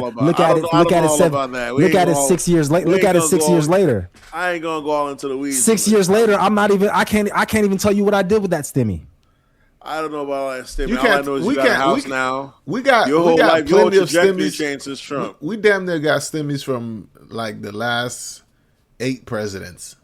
We can't remember what we did with them shits. We got a stimmy from Biden. We got a stimmy from who was before Trump? Obama. Did we get a stimmy? We got a stimmy from Obama. We got a stimmy from Bush. We got a stimmy stimmies from Trump. We got a stimmy from Clinton. Which ones was bigger? Pause. It was. I feel like that. Then they're doing the grants. I don't even know. people. I think the Trump's was probably bigger, and it's the time that we got it. When you get it when you're sitting at home and you think the whole world's about to end, and somebody just puts some money in your pocket, you're like, oh shit, this shit ain't over yet. When the Trump era hit, you got to remember when the Trump era hit, everything was going. It was just they was just letting out the COVID relief checks was giving out. They were you talking about all this stuff going like as if he's not still in office. That's what I mean. Like it was going the first 4 years. Different term. 2016 to 20. First term Trump was one of America's greatest runs. Yeah, but now we see that first term was bullshit because now look what it did. There's no, if you didn't make money during COVID, you lost that was your American dream. The money people made through COVID wasn't under Trump's presidency. It was under Biden's presidency. That was after because Trump was on his way out when Biden was coming COVID. In. So majority of COVID and COVID relief stuff happened talking about during the COVID after 2020. What I'm talking about during the COVID run is when the Trump had the thing like the world was shutting down. That's when he did the COVID run. Then during that time, Nate, that was literally a 6-7 month period between. Yeah, that's what I'm saying. And during that time is when you had the COVID things, and you had the cryptos were starting to go online. The crypto was saying Nate, that was after 2020, bro. No, I thought wasn't that the same thing during that wasn't the crypto. I remember the crypto was under Trump's first administration. Then after another thing that also hit during that time during the crypto is that was when they were trying to sell the Doge. Yeah, Doge. Yeah, the world shut down. Doge hit. Crypto COVID relief checks hit. The PPE, the nigga, you gotta look at the dates, bro. I'm telling you, majority of the stuff you're talking about happened after prime call. People we talking about PPE time. Online. PPE time. Yeah, that was all during Trump era. No, it wasn't. No, PPE was definitely during Biden. PPE was after 2020, bro. And Trump was in office from 16 to 20. I remember Trump's first era happened. It was shutting down, and then Trump was refusing to shut down during COVID. That's the reason he lost. And he was first to shut down. Everywhere else was shutting down. For U.S. stayed open. Florida stayed open during all that stuff. That was during Trump first era. All the checks were going through. This is all Trump era. And that's how Trump didn't win his election. Biden's presidency was from 2020 to 2024. The jab time the jab time is the time you're talking about around COVID. I'm telling you, Biden was in office then from 2024 is when 2024. When 2020 to 2024 is when Biden was in office. Right. So all this 2020 stuff you're talking about, that's all during Biden. Yeah. It might have it started off Trump, but by the time Biden came in, it was 2020 . That's when the floodgates really opened. I don't know. I just remember scam because you got to remember the get money, fast money culture. That's when everybody was selling courses online. Okay, fine. But why do you attaching all that to Trump though? That's when we was inside the house. That's when you had earn your leisure hit. The whole culture shift to fast money culture. Nate, that was when we were in the house, which was after 2020 through like 2022. Yeah, leading out as to Trump ending his election, right? Yeah, that's what I'm saying. No, Trump was out of office. It was off a Trump play. Trump was out of office on 2020. He lost that election. What was it? January 6, 2020. Yeah, January 6. He lost that election. January 6, 2020. Was it 2021 or 2020? 2021. Right?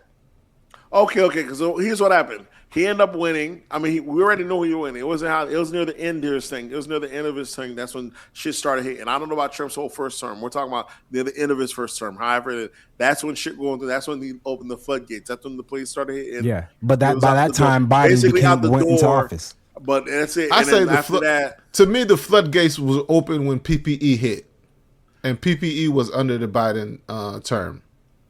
People feel like it was almost the first check, the first COVID relief hit check. Then the PPE. Then what's saying they just kept going, and after that, Trump was saying, just let the checks go. Stop trying to slow them up. Because I remember that's what happened. They were trying to say they need to check who they go through. Trump said, nah, just let them release. And then you're like, yeah, nigga, let the shit go. Niggas was dropping millionaires. People were outside. Niggas had money. Hellcats was out there. Remember all that the was fucking PPE time, Nate. Yeah, that That's was Trump you. era. No, PPE was during Biden era. No, bro. Look at what year? I'm sure of it. What year? Just look up what year did PPE come out, and look what year that Biden was serving. That's all you got to do. Just Google PPE loans. This was what's the name?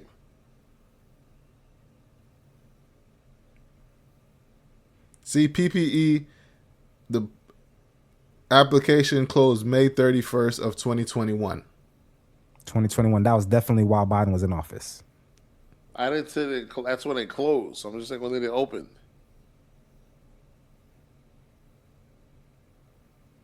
So Nate could be right. That's what I'm It telling opened you. what, 2019? I'm trying to. I 2018? don't even see April that. 2020. I don't even know. The first loan happened April 1st, 2020. April 1st? April 3rd, 2020. All right. So when was Trump's term? When did Trump's term end? January 6th, 2021, I think. That's when the insurrection happened. It was January it was 6th. between 2017 and 2021.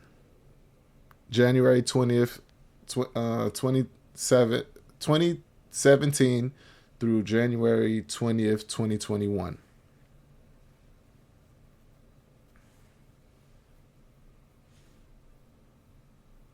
Yeah, cause I know you love your boy Donnie, but you can't give him credit for everything. Yeah, his thing ended in 2021. And the PPE, we said it started in 2020, right?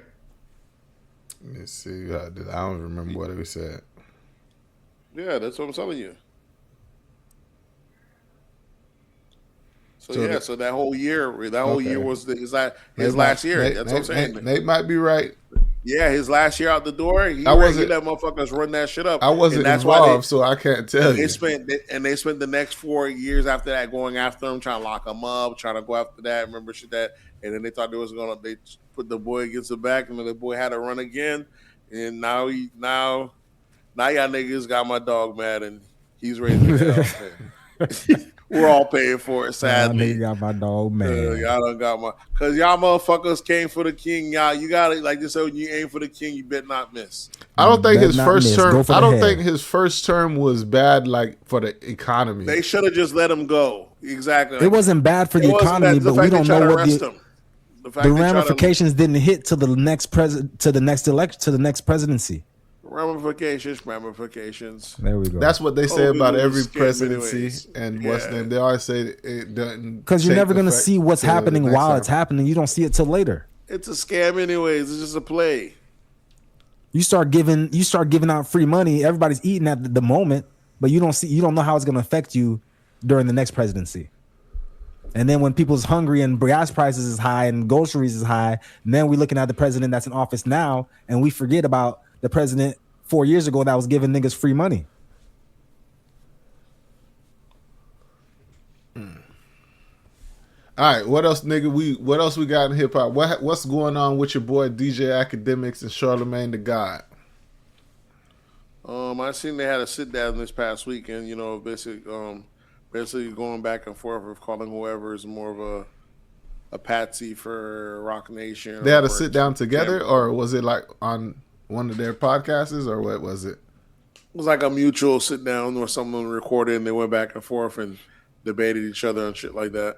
Who won? So did Charlemagne? It wasn't like a who won. It was kind of like a back and forth. I'm only seeing clips of about it online.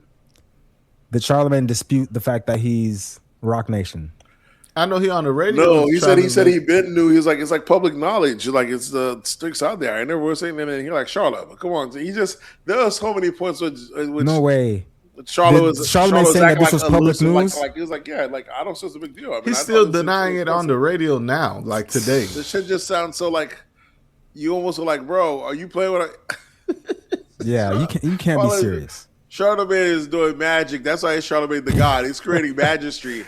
And that's what happens. That's how musicians work, dogs. Can you shape reality? Some people will say, "Yeah, it didn't happen." I'm gonna swear he did. And some people gonna have a Mandela effect. It didn't happen for some people's world. Trust me. This nigga lying to our face boldly every day, dog. Academics right there, they're saying Charlotte, but come on. You're like, nah, bro, what? It's right there. They never said I was what's the name. I disclosed at the radio what's the name, and I was like, but it's public information. But niggas was saying that you worked for Rock Nation for a long time and you disputed it every time. And now you want to say, oh, it's public knowledge. Even till this day, he's on the radio saying everybody think I'm a Rock Nation employee. He's like, but Ack, you have an OVO chain. He's like, yeah, but what's the problem? Man, I've been doing shit for Drake long enough for anything. I don't work for Drake. Like, outside of Drake flying me out because he wanted me to document his album release opening, but none of that. I'm just a massive fan. I don't work for That's him. not. And he's like, man gave me a chain, and what am I supposed to turn out the chain? And like, so if he's like, so if Jay-Z gave you a Rock Nation chain, would you not get that chain? Charlotte was like, no. You're like, I'm fucking lying. You fucking around. I'm getting that Rockefeller chain. Of course. Nigga ain't turning down no rock. I can't rock lie. chain. Growing up, who didn't want a rock chain, nigga? That shit was fucking of all the pendants, like back when of all the celebrities, Cash Money. To me, it was Cash Money or The Rock. I was Rockefeller. a massive Rock fan. No Limit was a big one as well. Yes, No Limit was a big one too. Those are the top three. People wanted them chains. That tank. So Yeah, that the tank was No fucking Limit and Cash Money are on a tour together, and featuring Yeah. Lil Boosie. They hit in Tampa and I believe Miami. Yeah, somebody told me about that. I'm good. It's because it's just the old heads. I mean, you can go see your boy do tour for the cheap seat, or you go visit in the Fulton, or Mystical. So that's your boy. If Wayne was gonna be, Mystical's out of part jail? of this, No, he in jail. That's why I said go in Fulton County Prison. Go check him out, dog. He doing shows for the low he ski. doing a show every night. Your boy took a plea for 40 years, bro. Nigga got a Fulton County residency. Nate, you know why he took that plea? That nigga know he did that shit. A plea. For 40? It's crazy. You gotta just think about the heinous shit we're not knowing if a nigga's plea is 40. Listen, Whatever they say he did, he did really that should have we really should have helped the bear, dog. He said if we saw him with the bear, help the bear. He's right. He's a problem. The bear stood no chance. Now I see. If you could be locked in a room with a bear or Mystical, yeah, I'm picking the bear. Pick the bear every time. Mystical is a different breed. Fucking y'all niggas wildin'. Mystical got out of doing 20. So that should have been the real question. Would you rather be stuck in the forest with Mystical or a bear? Not a regular man and a bear. Mystical hop out doing 20, pop back in with a fresh 40 on him. Take it back and double it. Take it back. Women feel like men are mystical. All men are mystical deep down inside, and we're just waiting for the opportunity to rape. Mystical, he just ain't waiting. He's just like, hey, I get the opportunity, I'm taking it. It don't take much of an opportunity, but these women are thinking like if there was no police, if this was a lawless place that we lived in America, and they right, there'd be a lot more. Huh? They're right. They possibly are right, and that's why I don't look at them crazy. That's why I don't look at them crazy when they say they would pick the bear over the man. Because what's gonna happen? The bear's gonna maul you to death, get eaten. Mm-hmm. Man's not gonna do all that. Man's gonna rape you, and then you gotta live with all that trauma for the rest of your life. I don't know if trauma, if dealing with some trauma versus death is equal. I don't think they're equal. I think the trauma might be worse. Because what happens after death? Depends. We don't know, but more trauma. The trauma lives with you might forever. end up in hell, and it's more trauma, right? We'll never know. But jumping into sports, right? How in the hell can Bam Adebayo punch Tyler Hero 2 times at Summer League and we don't have no footage? There got to be footage. That's what I'm saying. We got footage of Draymond hitting somebody in practice. In a closed practice. We closed practice. We definitely got summer league with all these cameras in summer league. They gotta have something. It'll come out eventually. You think so? Yeah, that nigga Tyler here was talking spicy about Bam's money, talking about how you give a good defender 60 mil. He said this nigga is just a good defender. Then he posted a thing on his IG showing like the top 10 worst field goal percentages in the league, and Bam and Giannis was on the top 10. So was sneak dissing, and then when the dude comes see you in real life, you got to stand on business, cuz. So it seems like it was he earned that 2-piece. Yeah, now Tyler Hero's just being looked at as a bitch in this whole league right now because he already been getting punked by a few different people in this league. We got video of him getting body slammed by Amen Thompson one time during a game, grabbed him up by the jersey and just yoked his ass to the ground. He still ain't getting no gig back after that. And now we're hearing him getting hit by Bam. You think the reputation of him being like, because I would say Tyler Hero is one of those white players that got accepted by the black fan base as hip, cool, and like one of them. Do you think that went to his head to where he think he could just pop off and? Yeah, for sure. He think he got too much swag. I don't know if it's where's he from? Isn't he from like Kentucky or something? Milwaukee. That's where he got traded to, right? He got traded to his Milwaukee. hometown. Okay. Yeah. I'm sure they probably got some. I'm sure it's probably. I don't want to say it's people in Milwaukee soft, but Milwaukee is one of those dangerous places that black community, black whatever, they know. Like black space or black area. Milwaukee is one of the crazy ones. Yeah, like Chicago, like Memphis. Yeah, Memphis. Milwaukee's one of those. St. Louis. Yeah. Yeah, I could see that. I could see because a lot of people come from areas like that, and they don't really be like that. But they're just because they from that area, you'll hear them say stuff like, "Nigga, I'm from Milwaukee. Don't play with me." But what does that mean? That just means shit happened in Milwaukee, and you was there. That don't mean that you really like that. And when you start walking around thinking you really like that, somebody who really is like that might check you, and then you realize, "Hey, I'm not really like that." So you think he humbled them? Because I saw him talking about what's name. I ain't hear no shit talking.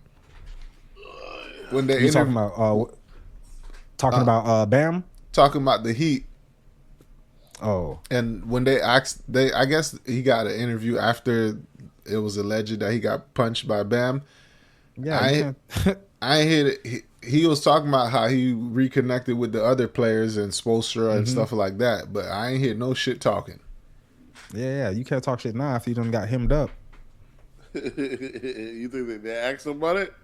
They didn't ask him directly about it, but they just asked him like, how is it reuniting with the team that traded you and stuff like that during Summer League? And he only had positive things to say, but he didn't bring up the people that we know that was at Summer League that was also on that team.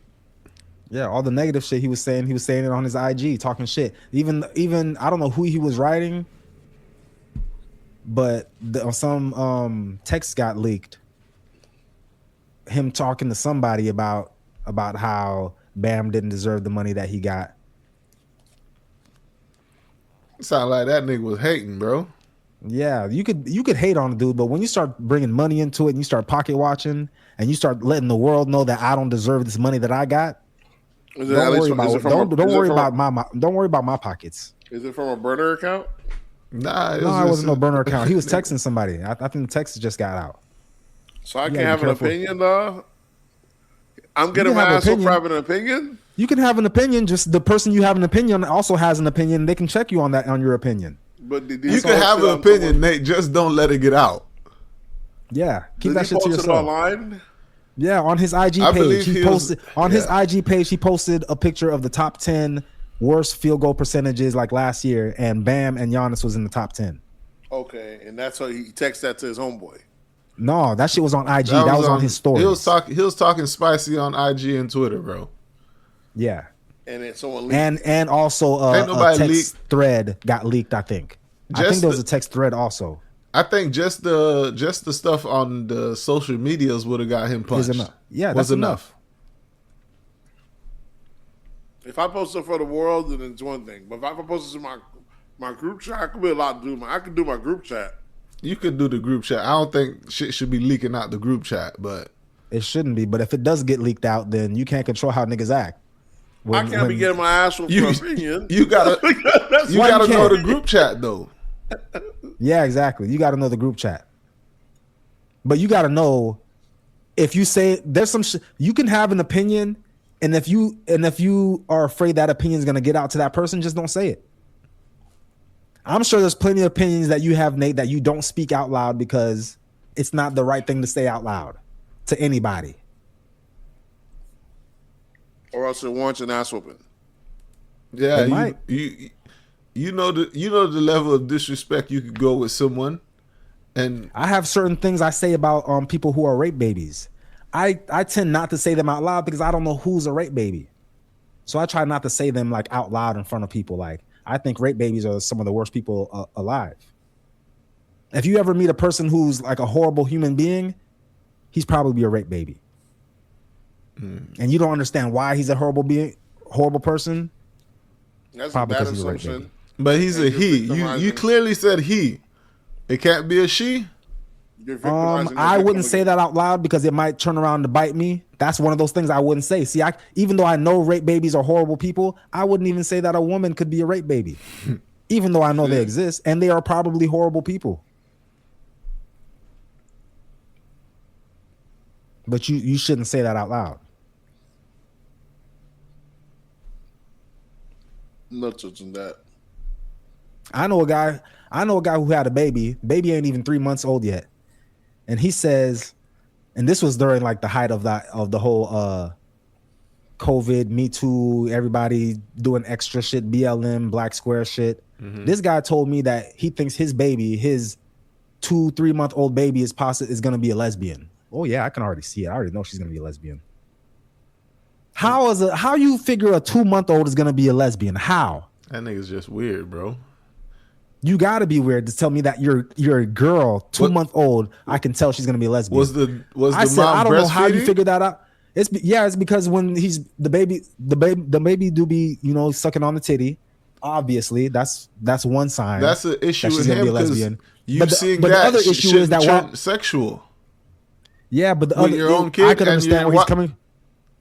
I could understand where he's coming from because he said that while the baby be breastfeeding, the baby's hands be like this, reaching down and doing this like 1,000,000 miles per second. And I'm like, okay, now I see what you mean. This baby's these niggas be thinking this baby's wilding out here. Thinking demonic. Yeah, bro. That's what I'm saying, bro. Like some things are better left not said, for Pete's sakes. You're right. Some things do deserve an ass whooping.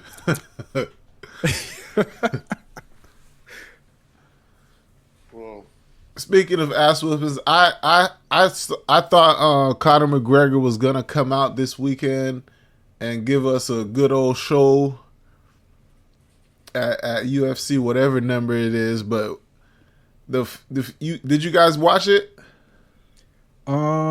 Yeah. No, that's a mind. It was a fast fight, wasn't it? Wasn't it over in the first round?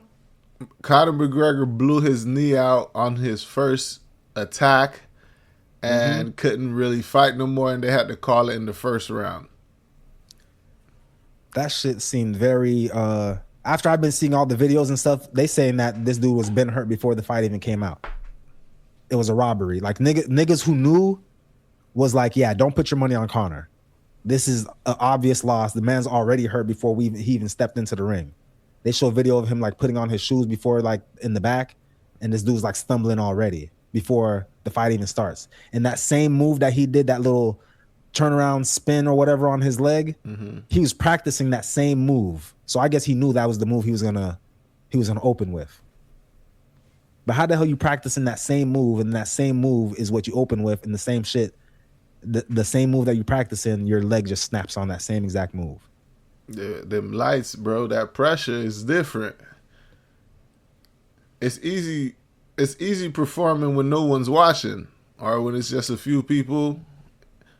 They get them lights, but Conor McGregor's like the biggest superstar. I know the lights ain't never too bright for him. No, combat sports nowadays, I feel like it's all rigged. Right? His leg was already injured from a firefight. Yeah, his leg was already injured from a fight before, but this is years later. You talking about the leg, but this time it was the knee. The first time it was like the shin area where it had snapped. Mm-hmm. So throw the whole leg away. And I don't even know if it was on the same side. Throw the whole leg away. That's it. You know, his career's over with. He had a good run. Conor's done. He's not going to trick us again. You know, my dog's a warrior, though. Conor don't care if he'll let you know he go at it for the. Yeah, he can come out and fight again. But now I know this time I'm just putting all my money on the other guy. This is pretty easy. Anytime you think that everyone says one person's going to win, just go the opposite way. The house is going against it, just bet the opposite way. Because they're not going to allow everyone to lose and make the money. The house, you know what I'm saying? But these are combat sports. So is everything rigged? A lot of it do be rigged. And when you start seeing like the signs that these fighters have, like a lot of the Jake Paul fights, you start seeing the signals that they're giving and that are common in all his fights. One signal is shown, and then everyone gets the same punch, and then they all go down. But yeah, okay. There's a difference between what we would consider like regular combat sport, like real boxing, versus Jake Paul entertainment boxing. But if Jake Paul can give someone a signal and say, okay, I'm ready for this hit now, and then now you punch me, and then I go down, why can't Mike Tyson do it? We've seen Mike Tyson throw it with Jake Paul. If Mike Tyson, a real fighter, can go into the boxing ring and be like, okay, Jake Paul's gonna throw this signal, and I'm gonna throw this punch, and he's gonna throw this punch, I'm gonna duck, and he's gonna hit me, I'm gonna go down. If he can do that with Jake Paul, why couldn't he do that with Holyfield or any other boxer he's fought? Nah, I don't think every boxing shit is rigged. No, not everyone, but I'm sure it's easy to rig them, is what I'm saying. Tyson, you ain't have to rig shit. You already knew this nigga's coming in to kill you. Man, boxing. But the fights that he did lose, they could easily be rigged. Boxing has a lot of the underground underworld belly and the gangster shit in there. So there's a lot of some fights are rigged. You know what I'm saying? People be taking dives and shit like that. So all that shit comes with it. And then the thing being that, you know, Vegas being the biggest sports bet, the house is the one that sometimes they're the ones that set the rig in. And remember, Jake Paul owns a sporting bet agency. Mm-hmm. So that's like one of the rumors are saying that's what they're doing. That's why Dana White also partial owner of one of these type of things. So that's what the whole UFC is. It's a hustle. It's a racket. Like you ain't never seen a fighter take a hit and then they go down. You like that didn't seem like that was the hit that was supposed to make you go down. I saw one this recently, right? Like this weekend in boxing. Yeah, or a black guy. It was two black guys fighting, and then the one black guy was whooping the other dude's ass. Right. And then it comes to like the last 10 seconds. He hears the bell and he's like, "Oh, shit's almost over. We gotta wrap this shit up." And this dude got hit with. They said it was a body shot, but it didn't even look like it connected. A tiny little body shot. Barely connected. And this nigga went down on the ground, and the dude that he was whooping his ass so bad before, the dude barely had enough energy to come finish the fight after he dropped him, after he fake dropped him. They say that was one of the most egregious fights of all time. Yeah, it literally looked like he just threw the fight. Right, that one did look weird. I ain't gonna lie to you. I know exactly which one you're talking about. And the darker dude had on the white and blue shorts. Yeah, the darker dude was whooping the other dude's ass. Yeah. And then that 10-second bell ring out of nowhere. He's like, all right, this is it. The fight's almost over. We got to do something. We got to make something happen here. He kind of just gave him the opportunities. He's standing against the rope, let him touch him with a little body shot, and then he just fell straight to the ground. I was like, oh, shit. Yeah, you got to watch that fight, mate. That shit was crazy. Y'all niggas got any recommendations for this week? I got. What was your recommendation? You think you told us to watch? I started watching it. The Polygamous. Polygamous. Yeah, that's just fire. I'm still. That's still my recommendation too, because I'm still. What episode you got on? What episode you on? I'm on like episode 6, 7. Okay, maybe? that's where I'm on. I think I'm like in the middle of episode 6. But I was watching it during my lunch break today, and I had to stop it because I had to go back to work. But yeah, this nigga did some wild shit. First of all, you dating somebody, you're married to somebody. I thought when y'all told me about it, I thought this dude was gonna be like on some like he's just like has a bunch of different girlfriends. He got one girlfriend that the wife is just like, it's like you can't tell him no. He's just, if he says I'm going to this girl's house, you can't dispute it. So much to the fact where this lady's like, you know what, you got it. He if was this is what you living want with to her. do, you go ahead. I just want you to be happy. He was living it with her. Yeah, went and bought her a whole separate house. Yeah, he was living with her for like a year, and then he just comes back like nothing. He come back into the house like nothing happened. So we still don't know why he left in the first place. I guess her reasoning, the wife thinks that the reason that he left is because she got pregnant with her last kid, and he was kind of not feeling her during the pregnancy. That's what she thinks. But we still don't know exactly why he left, and we don't know why he came back. And anytime she tries to bring it up, she's like, "Oh no, we not on that. That's old shit. We're not bringing that shit up." Nate, that nigga hit him with that HOV every time. He hit him with that HOV every time. Nate? I haven't checked. I heard about it online. I thought that's why you were saying don't watch it with your old lady, because the shit that be happening on here. Yeah, Nate, you don't want to watch this with your old lady. I'm gonna check it out. What about you, Nate? You got any recommendations? I can't think of any. Anything slipped my mind. That's what I'm trying to think of what I'm watching this week. Outside of the House of Dragons. You still haven't caught on that Game of Thrones, Nah, man. Yeah, I'm not about to go watch White Long Slongs with y'all. Yeah, I can have that. No, that's House of Dragons though. Oh, ain't no long slongs. The slongs in Game of Thrones are regular sized. Yeah. Nothing crazy on Game of Thrones. With that being said, folks, hit us up on That's Absurd Pod on Instagram, That's Absurd Pod on Twitter, That's Absurd Podcast on Facebook, and you can always drop an email at That's Absurd Podcast. That's Absurd Podcast at gmail.com. And the voice line is always open. All you gotta do is open the show notes, click on leave message here, and we'll get you featured on the pod. You already know what time it is. With that being said, we is out. Yeah.